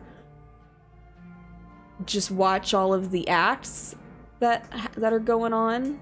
I'll just like kind of like idly flicking popcorn in my mouth, lean over to Sid You're like, it's a "Could Friday always night. Try your poetry again.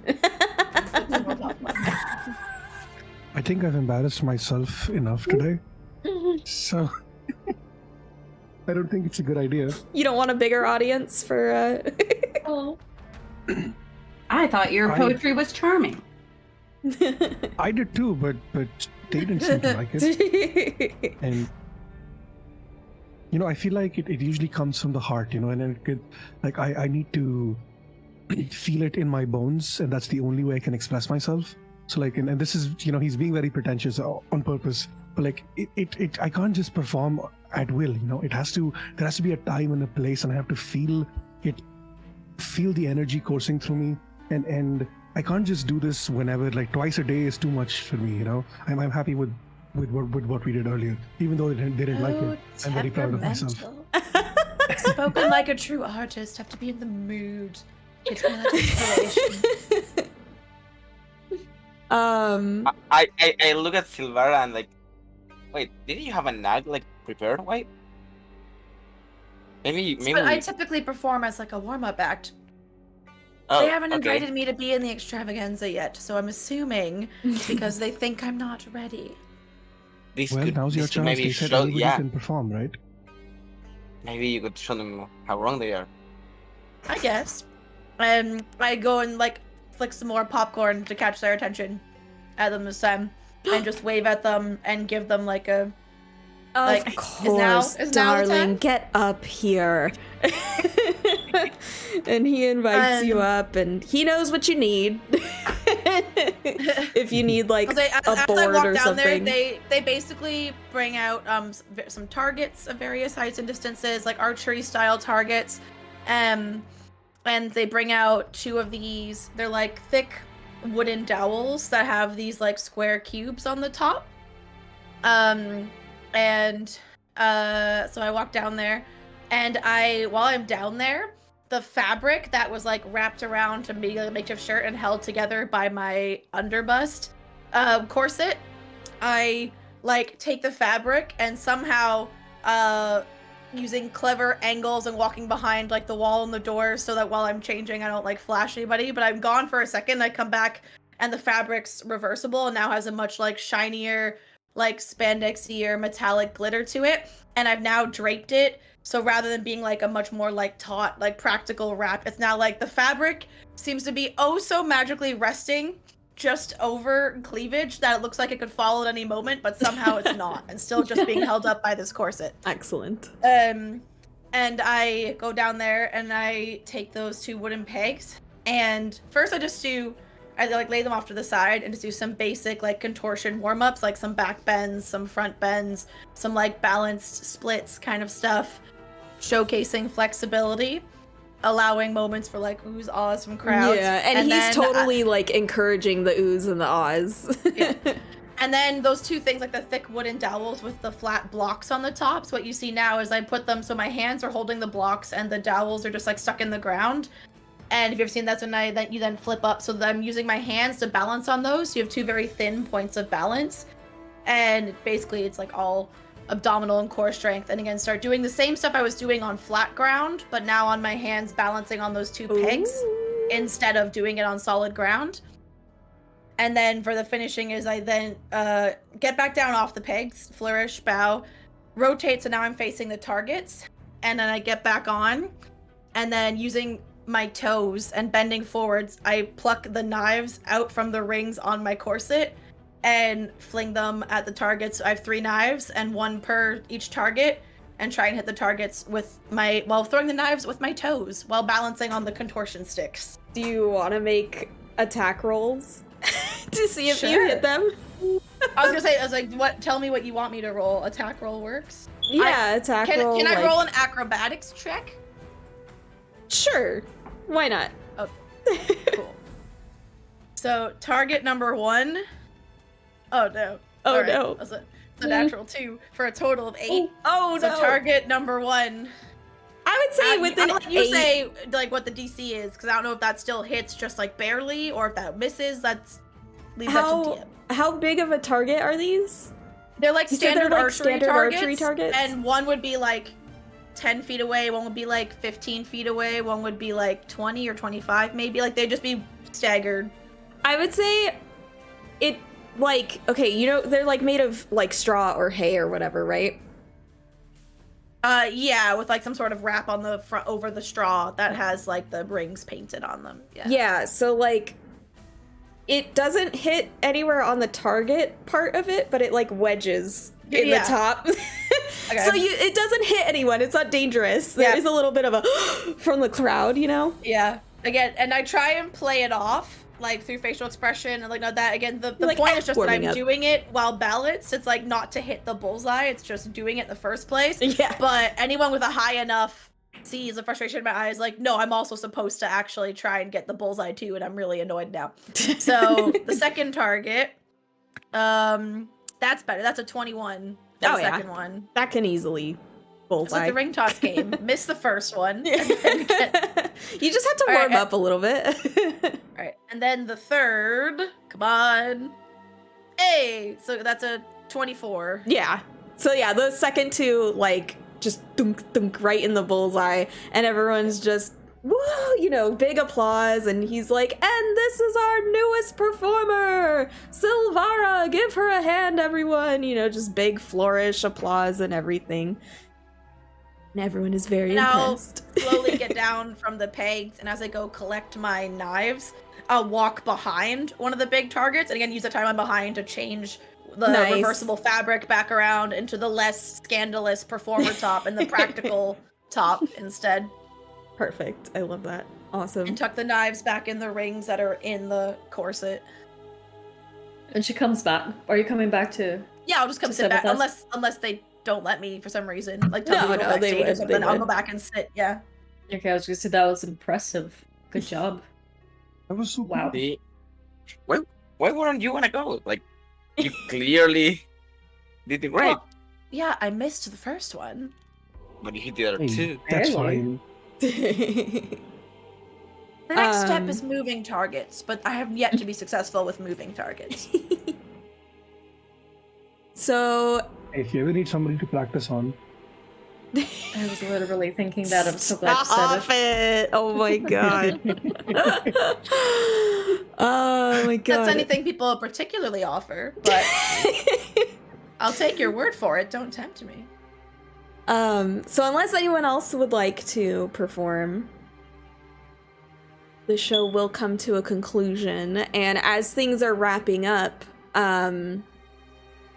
Burley will approach. He's this huge lumbering, let me find the picture of him again, bugbear. But like, how huge? Because we're like, two of us are 7 feet tall. Yeah, so- I would say he's probably, Oh my god. he may not be 7 feet tall, I'm not sure, because bugbears are also medium creatures, right? So I would guess that 7 feet would be the tallest he would be. Since he's supposed to be like the big strong man, he's probably about 7 feet and bulky. Yeah. He's probably like about your size, Wah. Yeah. But he's a bugbear instead, and he's got a pumpkin on his head. So all the hair I lack is on him. Right, right. Yeah. Yeah. And also a little squirrel in the hand. Yeah, he does have a little squirrel buddy. But yeah, so he approaches and he basically comes up, he says, "Mr. Witch and Mr. Light would like to see you." And he's kind of speaking to all of you generally, but he's more so looking at Lorein and Cylvara, the two that performed. Let's go, team. But of course, the whole team, yes. Yeah. This is what I was supposed to read. It says, "A bugbear wearing dungarees, fairy wings, and a helmet made from a jack-o'-lantern approaches you. Follow me," he growls. "Management wants to see you." Oh, I love him. Big boy. I go close to him and ask, can I pet the squirrel, or is Well, he's a little shy, but you can try. And I slowly approach my hand and try to make see if the squirrel wants to be pet. make an animal handling check.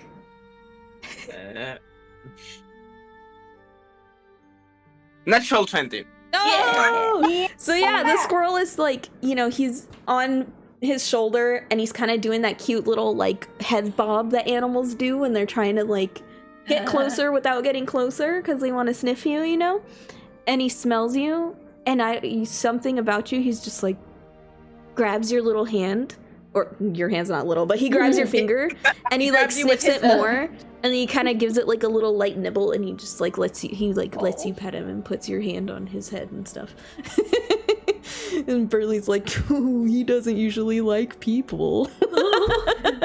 Oh, my heart. And with a wave of his hand, Burley creates an opening in the wall of thorns that surrounds the staff wagons and leads you through it. But yeah, so you guys are now all the way. I don't think it's actually that far from the big top, but it might be. I think it's Big next top to is, it. yeah, it's right behind the big top. So yeah, he leads you behind there. And yeah, just with the wave of his hand, that like border.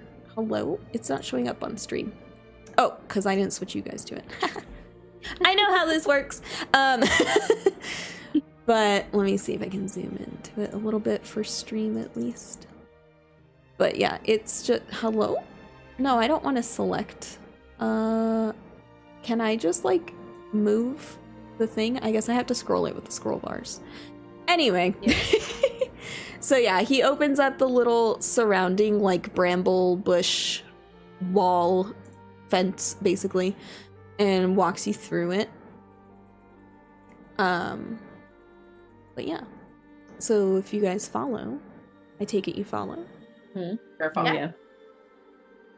So the bugbear leads you to a circle of wagons. Leaning against a particularly ostentatious wagon is an aging clown with a painted grin.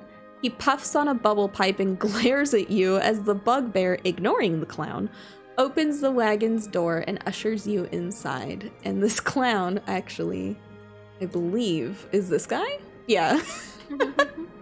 I don't remember what his deal is off the top of my head, but apparently he's very upset that you're gonna be meeting the bosses. Well, that sounds like a problem, sir. Because he's a clown, So- and clowns are evil. They are. They are, it's true. As we walk past him, I try to take as wide of an arc as possible away from him. Oh! Yeah. So I am No like him. nowhere in.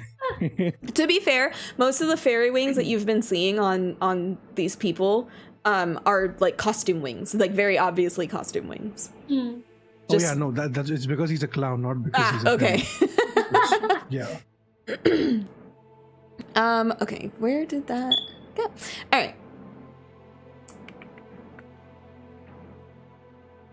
Okay. So, you go into the wagon.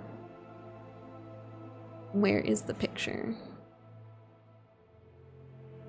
These are the faces that greet you. A flamboyant elf grins from ear to ear as he welcomes you into the wagon with a theatrical bow.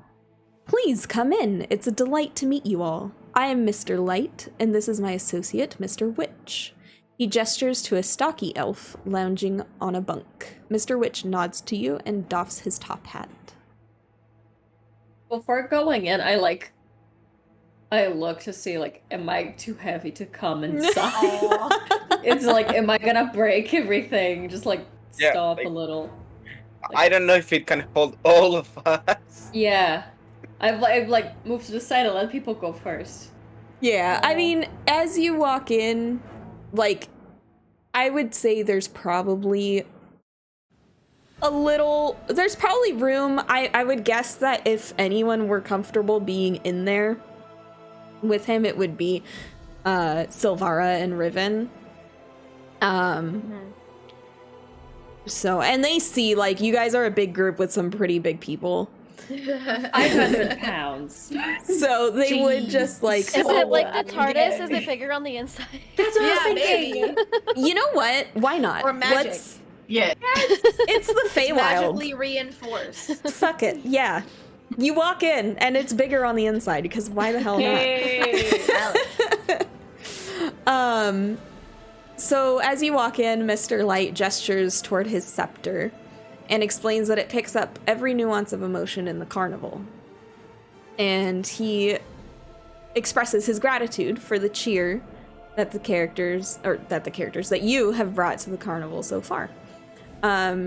He does note that there was a bit of unpleasantness, but that it seemed to correct itself pretty quickly. He doesn't have any one of you in mind per se when he says that, but you get the idea that he probably sensed whatever distraught energy was coming from Diana. And basically, he just wants to know, you know, what brought you to the carnival.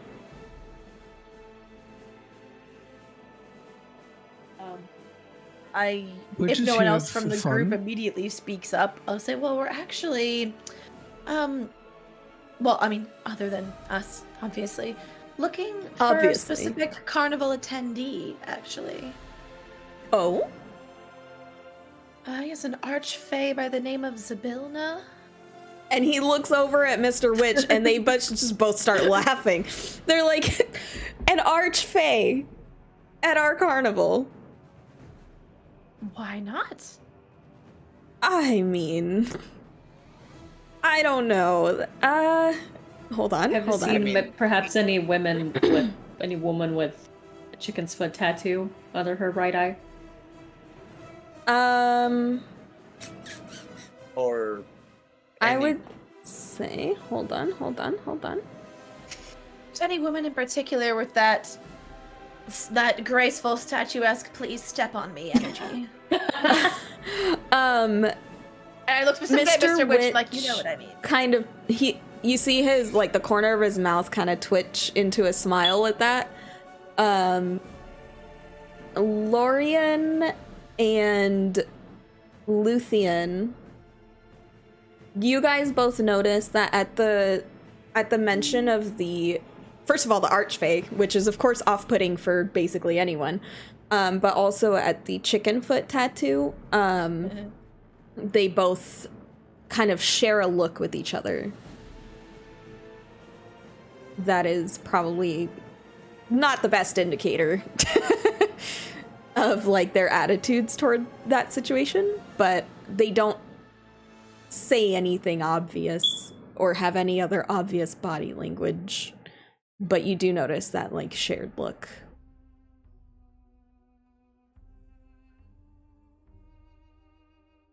I'm gonna look around the group and see if anybody notices. You would see Luthien probably also yeah. looking around the And then I'm group. gonna Yeah. kind of shoot him a look, like, you know, should we trust these people, kind of thing. Yeah. Let me see. I'm trying to see if they have passive stuff, but it doesn't look like it. How do you find passive like passive insight and stuff like that, Laura, again? On their sheet, it's on the left-hand side underneath saving throws. And Oh, it's no. usually Like for us, like, oh, it's Yeah. 10 plus the Plus. stat. So which passive is it in particular? Is it passive perception or investigation or insight you're looking Insight. for? That's wisdom so like plus so 10 plus. yeah, wisdom plus wisdom. 10. Oh, okay. Interesting. Okay, that's pretty low. I guess for like player characters, it usually includes proficiency. Nope. Or no? No. No. Unless you are proficient with skill, it Interesting. I don't think for the passive one, because it's kind of hard to have proficiency to passive stuff. You're not That's like true, actively yeah. trying to do something. Right. It's like your natural ability, so you're not gonna... Yeah. Like, Yeah. okay, like I'm always aware at this level. without Right. trying. Although I wonder if it's like a racial trait or something, because that's typically it's 10 plus the stat. But I'm like, mine's definitely higher than that. That's 'cause, what like, I'm my saying. wisdom's- Yeah, there's gotta My be wisdom's like, only a +1, but mine is a 13. Yeah. When I thought it would be an 11. Yeah. do you have Ooh. proficiency on? Oh, I guess it's because there's Insight feats or- for It's players that increase that. Proficiency, maybe. Yeah. Yeah.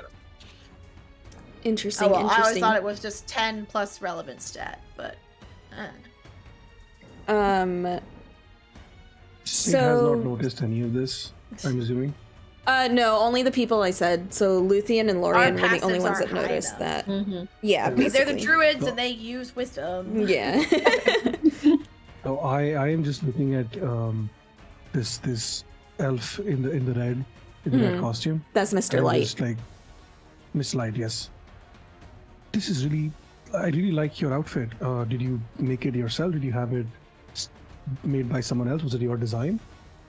And he kind of like recovers a little bit from the you just asked if an archfey just casually comes to the carnival question. And I'm trying to, you know. yeah, and he just kind of he's like, "Oh, why, thank you. No, actually, my first outfit I did make myself, and this is an homage to it, but as you can tell, it's much nicer than anything a layman could make." Yeah, it is very impressive. So I'm assuming you have been running the carnival for a while. Oh, for as long as it's been in existence. Oh, wow. So it was your It creation. is then. named after us, after all. That does make sense. That does make sense. I literally put two and two together in front of him. Oh, Yeah, like oh, that makes so much sense. you can see Luthien go like,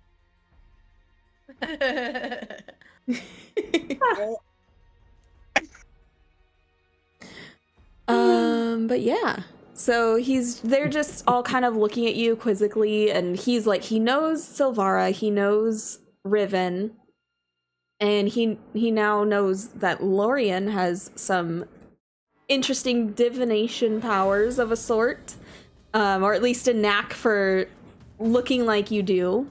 And he's like, and what about you? With your mystical prowess, what brings you here? Which one are you talking to? Lorien. Oh. Well, I was hoping for a job. I heard there might be an opening here. Real? And who did you hear that from? And he kind of looks at Cylvara. Just chatter around the carnival while we were walking around. I noticed that you don't have a fortune teller here, and that's kind of a staple of a carnival, don't you think? You are a business-minded one, aren't you?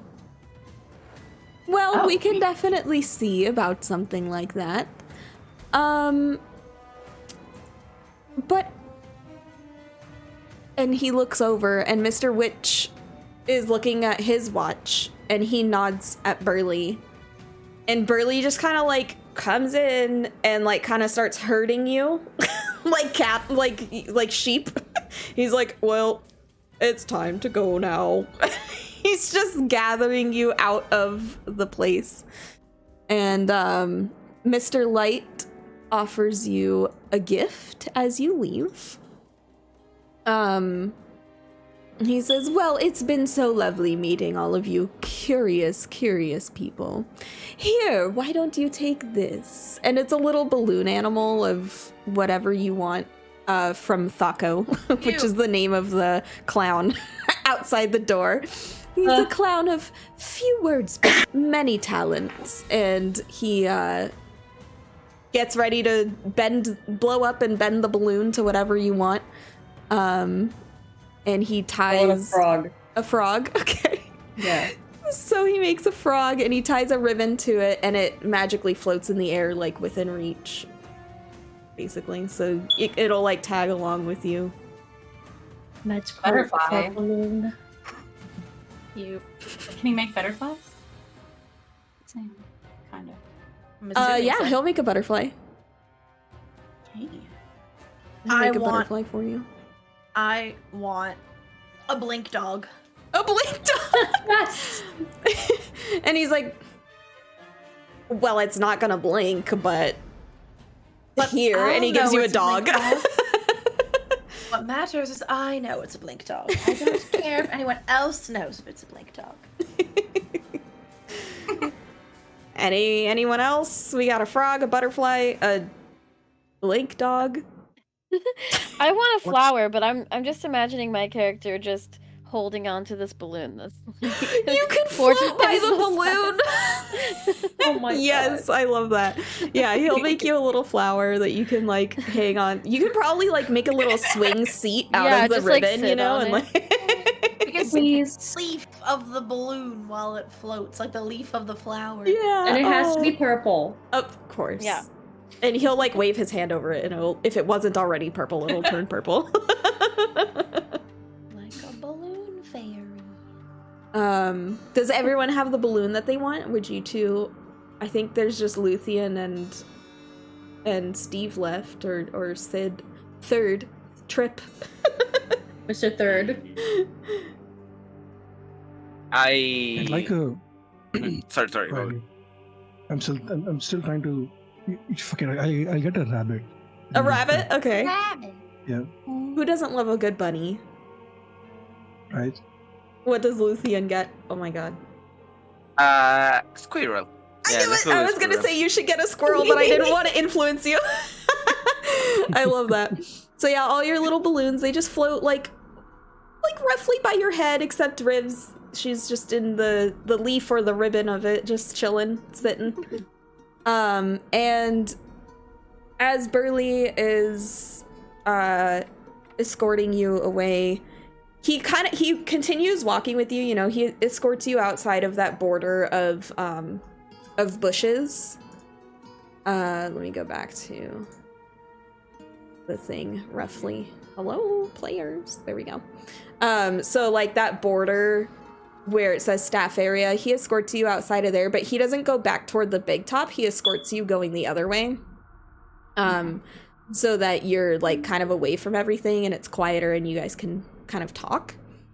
Yeah. And he removes his jack-o'-lantern helmet, revealing a worried expression. Oh. And he says, bad things have been happening at the carnival for a while. People and things have been going missing. My bosses know more than they're telling, but their hands are tied somehow. You're the first people I've met who might be able to set things right. Witch and Light are good guys, but you'll need leverage to make them spill the beans. And Okay, what do you suggest? well, if you took Mr. Witch's watch, the carnival wouldn't be able to leave. It wouldn't be able to stay on schedule. And maybe to get it back, he might answer some questions. I think that can be arranged. I think What I is might have an this? idea. Oh. And We just need to make sure that if he doesn't cooperate, maybe we could use the watch, because we also have a vested interest in this staying on schedule, if you all remember. We need to go where it's going. Yeah, Mhm. I think I have an idea of how to get the watch, while also maybe getting some information. Oh. You tell. But if they discover it, Oh no. yeah. well, I think you probably want to take it during the Big Top Extravaganza, which of course you're meeting with him after that. But there's one every day, right? Yeah, we just come back tomorrow. Yeah.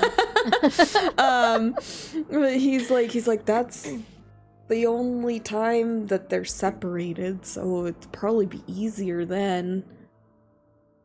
But look, I can only help so much, okay? I don't want them to find out that I was plotting against them, because No, you did great. this is my home and don't my worry, job. Don't It's worry. okay. Yeah, it's right.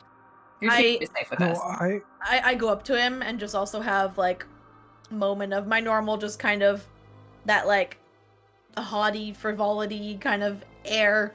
Although it just drops for a minute. It's like, I completely understand. Honestly, I'm really uncomfortable doing this, as I owe a lot to them, and this place is very much home. But like you said, something's happening here. We've noticed it. We've just been trying to ignore it. And I look at Riv while says that. So I guess it's in the name of the greater good. So I guess we have to. Okay. So here I have a few tips, I guess.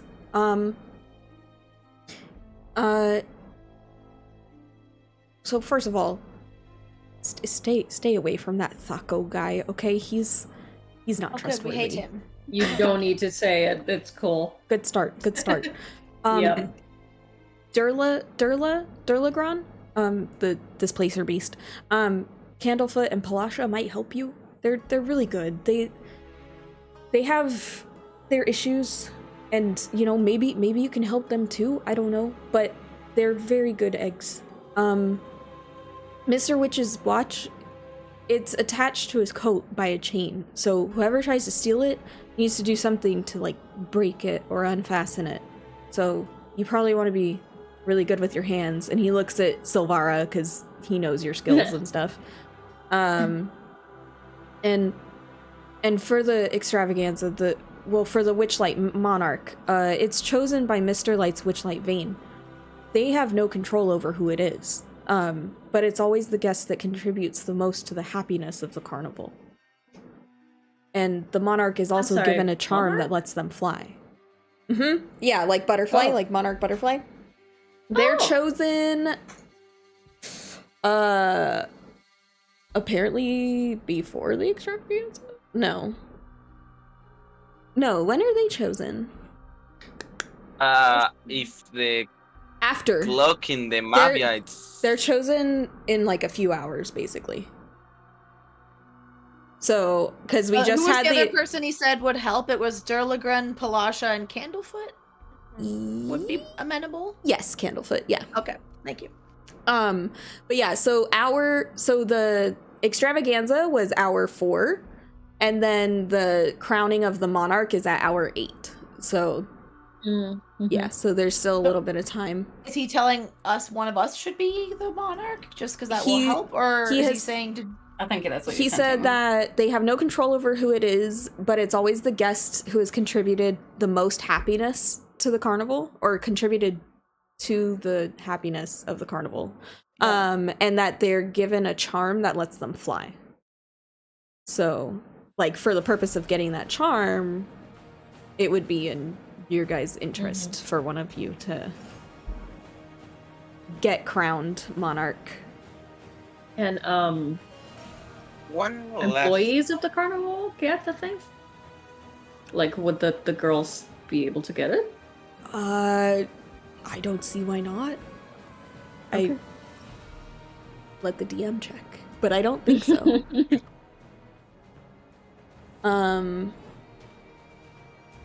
I doubt that is impossible. Whoa, that's cool as shit. Oh no. That Yeah, it usually does, because I not cool mean, for the all it players. is it's just sensing who contributes to happiness the most. So I don't think that they would be disqualified from that for having the Witchlight hand background. Because mechanically speaking, that's just their background. Do you know what I mean? So, Right? Yeah. One question, if you can answer it. Do they leave the code with the watch at any point in the day?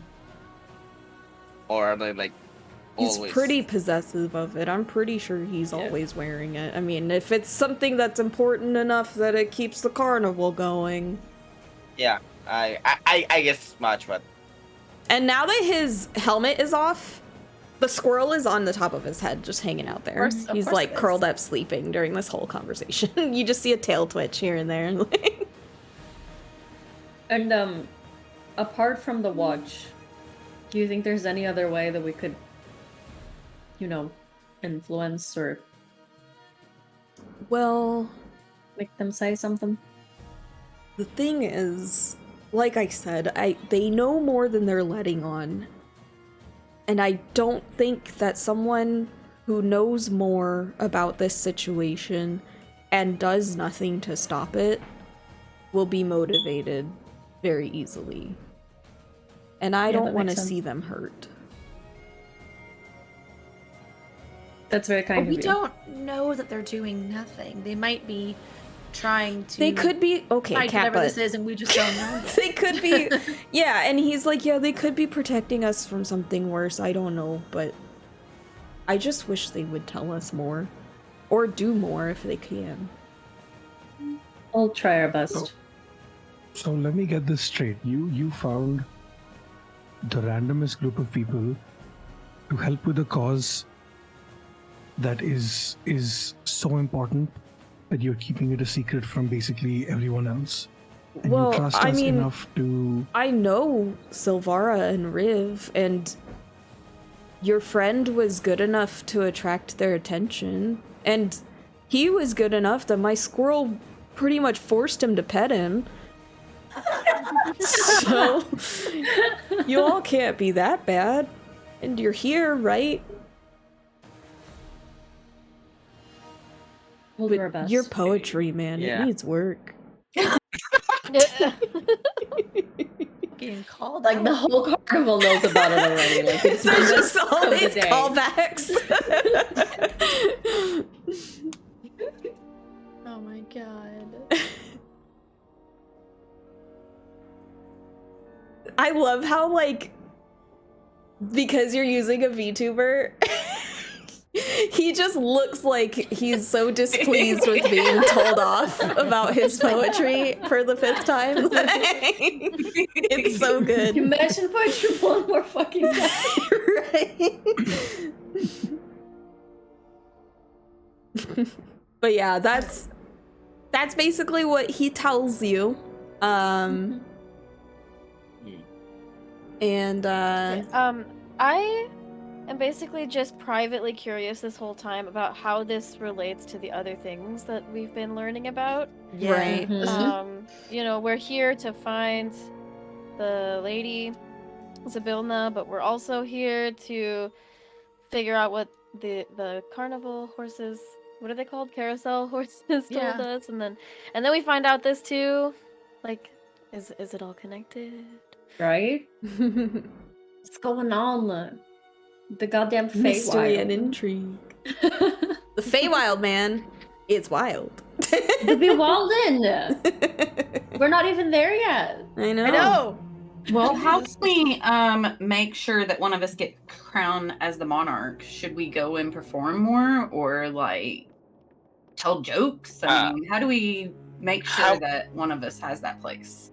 How much time do we have? Like, approximately hour? for the. I'd say between. So the extravaganza itself was at hour 4, and I would say it probably was an hour long. And then I would guess that your little meeting was no more than a half hour long. So probably, what is math? I know, Capaldi. Like 2.5 hours until the coronation.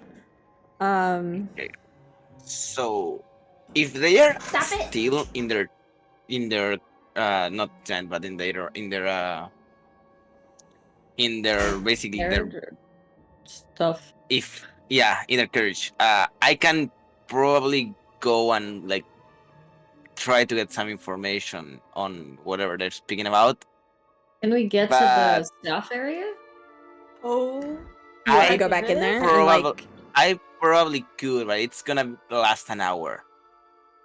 Are Cylvara and I, like, do we just go in the staff area too? Like, that's like, we can go there. We can go there whenever we want. Yeah. I'm trying to think. Let me make sure that it's not limited to like higher staff, or if it's like all Witchlight hands.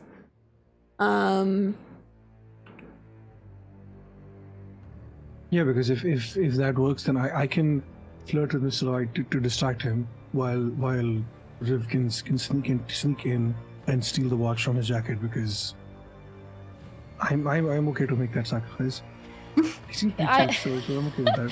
You're okay. You need to remember that it's like attached to it. You're gonna have to do some like sleight of hand. Then like, the chain really is attached to his coat. Yeah. I might need some help with that part, but I think that I can distract him if he's, you know, I can make him go to sleep or something. Although if we need to bring happiness to the carnival, what if we get those two that were into each other and weren't talking about it, and we like get them to go on a date and tell them they're into each other? That brings happiness to two carnival employees. Does anybody have pen and paper? I probably do. Oh yeah. Yeah. It was Palasha and I think Candlefoot. Wait, Candlefoot had a thing with the Kenku, and then it was Palasha and someone else. Well, no, Candlefoot and Palasha are in love with each other. Yeah, mime and he had an encounter with the Kenku that left him unable to speak. Yeah. So maybe if we can like find him a water breathing potion, or we find her like a thing that she can come out of her like bowl for the day or something. Aerial stuff. Yeah. We somehow get them to go on. We could go check the lost and found to see if we find a water breathing potion left behind. That could work. Imagine just leaving that behind. Oh god.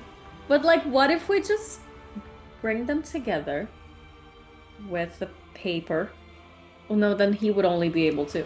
Yeah, the mermaid can speak, right? Because she was singing. She sings. Yeah, she can speak. So he could write, and then they can just communicate.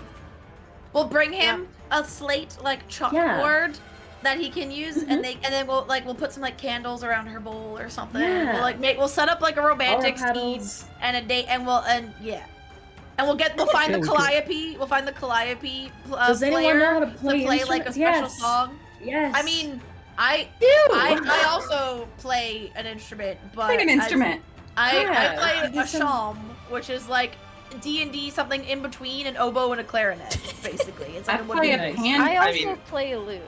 There you go. I There you play go. a romantic date. We're gonna kiss the girl this shit with the two of them, and we're gonna be like, we're gonna be Scuttle and all the animals, like the ambiance. That's gonna be us. It's happening. Let me. So, who do you want to talk to first? Out of all these people. Mine. Oh, I was gonna like talk to Lorein for a second. Like, you two think they are hiding something like about specifically Sibilna, right? Like they know something about her. They're definitely hiding something, and it's Okay. definitely about what we need to know. Okay, so do you think y'all can get the crown while I try to listen into their conversations?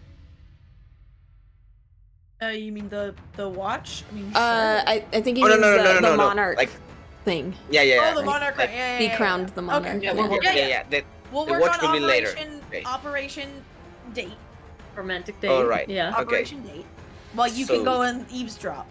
Yeah, just in case. How far are we from the carriage? Because I don't know how much movement speed this thing has. So you guys are just still right I'm outside. slow. Unless you've moved elsewhere, you're still right outside. It like that ring of bushes. You guys could. So you where right right where the label staff area is where the bugbear led you out. So you could be like, as you're talking about this, walking back around toward the big top, like around those bushes. You know. Yeah. Okay, so just in case, because I saw Cylvara scared of this before. Look the other way. You're gonna turn into a spider? I'm gonna wild shape into spider, Oh yeah, you are. Okay. Excellent. and I'm gonna go towards their carriage. Okay. Listening as a little Um, Spidey. Nice. I know that there is something. Yeah, I don't like this either, but it's really good stealth option. Hey, no, that's Just be great. careful. They could have magic wards around the caravan, so just be careful. Also, don't be stepped Yeah. on. That'll probably hurt. Don't be stepped on. It's bad.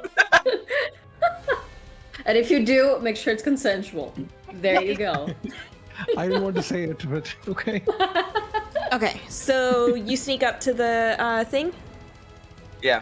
All right, so as you're sneaking through, like, the ring of bushes, you get the sense that, like, basically you get the sense that, like, okay, a person could probably actually, like, get through these bushes fine. Like, there's no magical anything that turns you magically back into a furbolg or anything like that. But you see there's, like, lots of thorns and stuff, so you imagine it'd be pretty painful and, like, slow going. Just, like, for the sake of you all knowing that, like, they're just bushes. You know what I mean?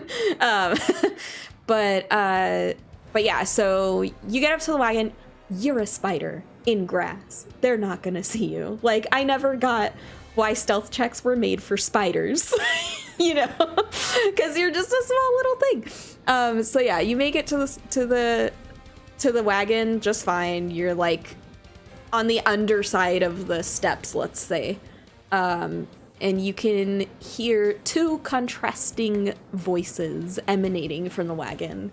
You hear Mr. Witch, "You need to find a way to calm down." And you hear Mr. Light, "I'll calm down when that Kenku pest is gone." And Mr. Witch says, "She knows nothing. She'll get frustrated soon enough and be on her way." And Mr. Light says, "I hope you're right." And Mr. Witch just says to trust him. And from there, the conversation just kind of is boring, uninformed, you know, not informative, not important. Talking about The upcoming monarch coronation and stuff like that. Start making out.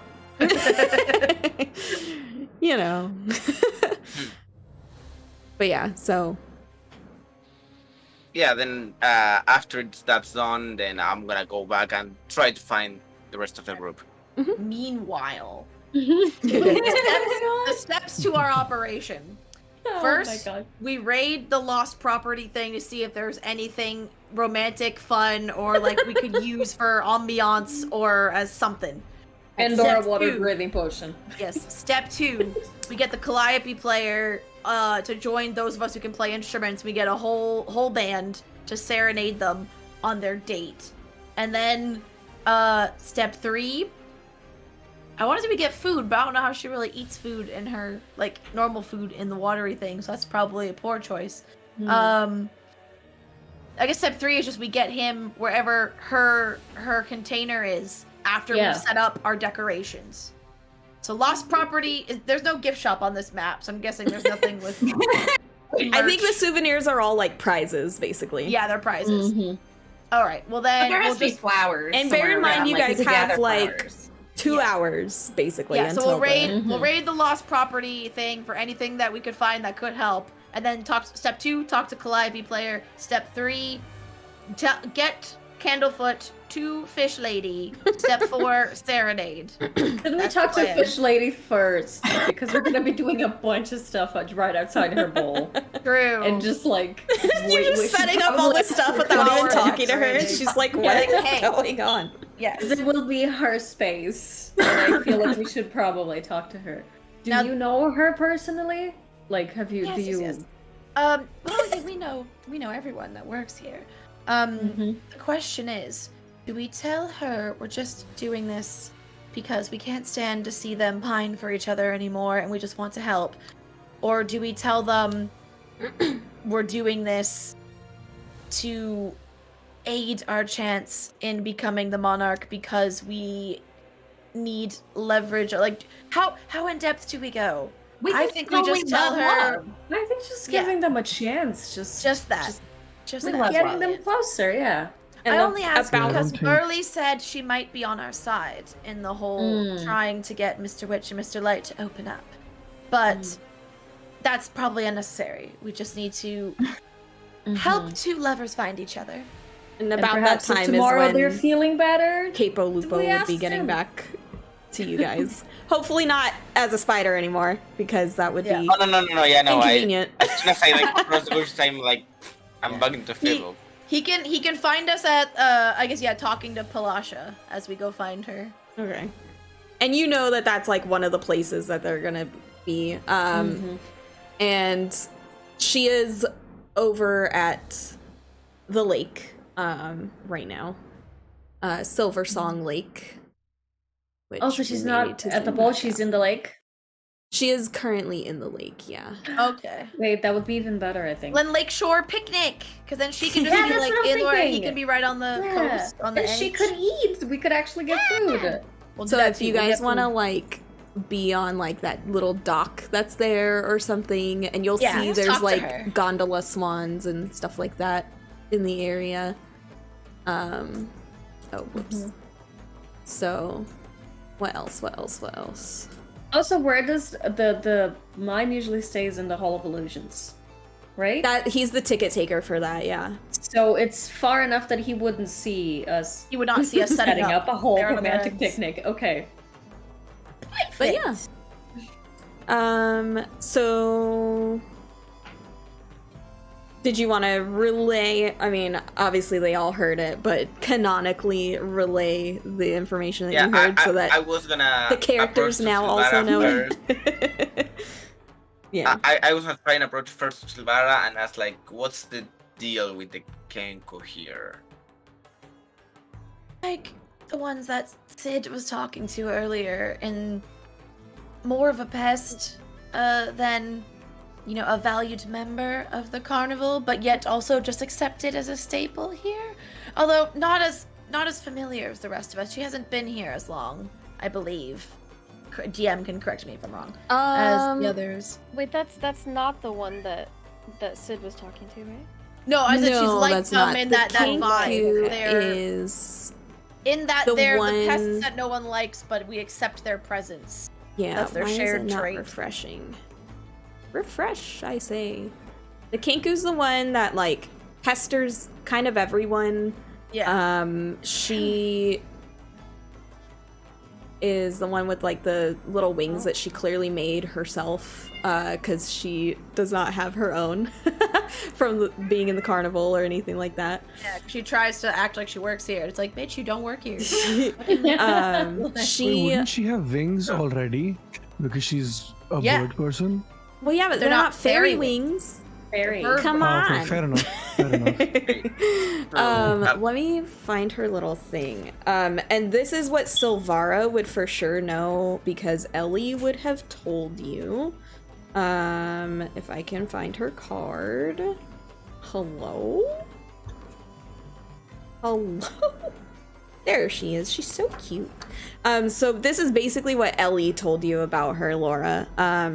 For somebody who's been skulking about a lot lately, she has certainly done a poor job of staying inconspicuous. With that robe of hers ornamented with such peacock feathers, it's not hard to spot her snooping around. I've glimpsed her pestering the young treant Northwind, who knows nothing but kindness. And an unpleasant encounter with Candlefoot over by the Hall of Illusions left the poor mime speechless. I've crossed paths with Kettlesteam only once, and that was an odd experience. I smiled kindly and went to introduce myself. When she opened her beak, I was met by my own singing voice. Then she just laughed and slunk away. I heard she may be trying to get the carnival owner's attention, but if she carries on like this, I imagine Burley will show her the way out. Oh. Okay, so she's definitely got the attention of at least Mr. Light. Yeah. Yep. Mission accomplished. At the very least. Apparently, Mr. Light thinks she knows something. I don't know what specifically. Yeah. But So you guys are all heading to Palasha, or? Yeah. Okay.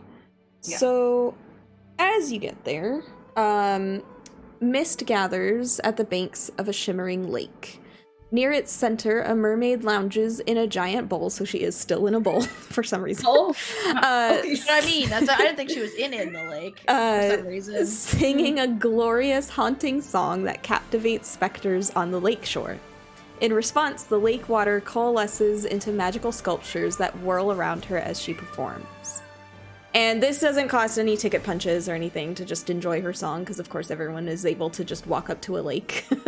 Fair. And yeah, she is no ordinary mermaid. Her singing has the ability to emulate the effects of a control water spell, basically. nice. Yeah. So, let's see. So yeah, if you were to talk to her after her act, which, P.S., as her act is happening, Kettlesteam, Miss Kinku, Fucking go away. she's sneaking through the crowd and she's posing as different hecklers, but like if you watch enough, like definitely Luthien and Lorein, like without rolling, and then if anyone else wanted to try with a roll, you two would definitely be able to tell that they're not different hecklers. Like if you keep your eye on one, you watch it morph into another heckler. And you can tell like these yells coming from these hecklers, like she's turning into people that she's seen throughout the day, basically, and copying them. So like some of the yells, they sound familiar. They almost invoke like deja vu because you heard them earlier in the day without realizing it, kind of deal. Mm-hmm. So yeah. So there's after about like 3 of these, Palasha falters mid-song, and she leaps out of her bowl and darts off, heading downriver. Which, of course, is upsetting to everyone who is watching her. Plus, we can't ask her about our plan if she runs away. God damn it. But you did see what direction she went in, so you can, of course, follow her. Okay. I'm gonna Another group. try to go talk to Kettlesteam. You want to talk to Kettlesteam? So I look, yeah. So I turn to the party and like, hey, maybe we could And forgive the pun here, knock 2 birds with 1 stone. You guys go talk to the mermaid, and I can talk to the bird and figure out why she's choosing to be so rude. And maybe She had a similar thought. Not so much just you, but if we can't find Palasha, she is just up and left, maybe another way to bring happiness to the carnival, because clearly no one is happy with this creature's presence. No one Right. seems to enjoy them being here. So perhaps if we could talk to them and get them to finally figure out what their deal is and leave the carnival alone, then maybe that's the way we do it. If I am very sad though about plan hot date. I was very excited for that. I think we can So, still what do make you it think? work if we We try to make- do both things. Yeah. Do both. Maybe we divide Okay. the party. Yeah. Split. It's a Yeah, carnival. What could go my- wrong? I Oh, I yeah. also have My I've also only had a very bad idea, ahead. which We is love I'm those. prefacing it as a bad idea because it is a very bad idea. But we've already we know that there are a bunch of pickpockets and thieves around. Yes. Maybe we could recruit them to steal the watch. They don't usually work with other people. And I look at Riv at that suggestion, assuming that you're going to be very unhappy with that plan, given your Yeah. job. Mhm. Yeah, I don't trust those people, and I don't I want them think- to be here. Very Yeah, I difficult don't to think get we rid of should them. trust the pickpockets with something so important. They might just take it for themselves and leave, for all we know. Maybe we could use them to cause a distraction instead, and then use the distraction to steal or attempt to steal the watch. We are on a time crunch, and if we're already splitting our focus, I think I very much like the idea of maybe getting a bit more information out of that Kenku. So if you want to stick with your plan to talk to Kettlesteam, and some can of go us with go you. try and find Palasha, and so we have our 2 plans: Yeah, that works. Hot I date. like that. hot date, and what So- the fuck is up Bird? with that Kenku? Yeah, so It's a who's- long name for the plan. Who's team hot date? Team Hot Date? I want to be there. Laura, Oh. Luthien, or I'm mixing character names. Cylvara, Luthien, and Lorein are team hot date. And Rivan, I assume. No, actually, I want to be team find out what's up with the Kinku. Oh, okay. You're So growing then up. 3 and 3, because it could be Wa, Nice. Ooh. Sid, and Riv. Go talk Yeah, to that- Kenku. So we have Mhm. team hot date and team what the fuck is up Which with makes that? sense, because then there's a circus like staff member on each team who has a Yeah, bit that more makes sense history, too. at Yeah, least that's good. with one of the people. Good thinking. Because then if you get caught anywhere you're not supposed to be, Mm-hmm. Yeah, and I'm interested in the Kenku because they seem like they're causing a disturbance, and I need to minimize Yeah. disturbances. right? Yeah, Right. Security, the that only- makes sense. The only issue I have with the game is try not to make her leave yet. Right, 'cause right. We still Oh, we need do want to get information. info. Yeah. Oh yeah, that's what we're gonna try. That's what they're gonna do. They're gonna get the info. Mhm. Hopefully. We're gonna figure out what the fuck. Oh, I also Maybe. wanted to know, do they crown a monarch every day, or is it only? I today? think it's for every festival, yeah. So for like Every every location. every day that the carnival is, I think they have their little schedule. So like at Oh, okay, so hour 4 they have their extravaganza, and at hour 8 they have the crowning. Because it's And then like next it's a day- fun we thing to fail, like we can do try for the tomorrow. guests, like kind of like don't they have something similar for Mardi Gras where like someone gets crowned or something? I don't know. But Mardi Gras. but yeah, so like they get a little it's every day. Okay, so if we fail, we can try again tomorrow. That's basically what I was. Basically. All right, so we have Team Hot Date and we have Team Kenku / Team What the fuck is up with that? Yeah. I think with all these plans, I think That it's is a good place to end. closing ending place, yeah, because none of these are gonna happen in 15 real-time minutes, so Yeah, that makes sense. we should find someone to raid. Is anyone from SideQuest streaming right now? They were before. Let me check. I Cute. believe Spectissa is live and Kaylina is live. Kaylina's playing Horizon Zero Dawn for the first time. Let's go say hi to Kay. Because she's a Kay's D&D in friend. our other campaign. Yes. So yeah. I don't really know what else to say. I will be live Friday, methinks, during the day, with like some ESO. And I think that's it. Just like ESO and maybe something else. And then it looks really good. It looks really fun. And then next Wednesday, of course, should be session 2, you know, barring any scheduling conflicts or anything like that. And make sure and follow our lovely players because they are all also streamers. And we love them and we stan. Yeah, I hope everyone has a wonderful night. And let's go say hi to Kay. Yes, so we need to get a 9-volt battery because that beeping is a mess. But yeah, I hope everyone has a wonderful night. And we will see you soon. Bye. Bye.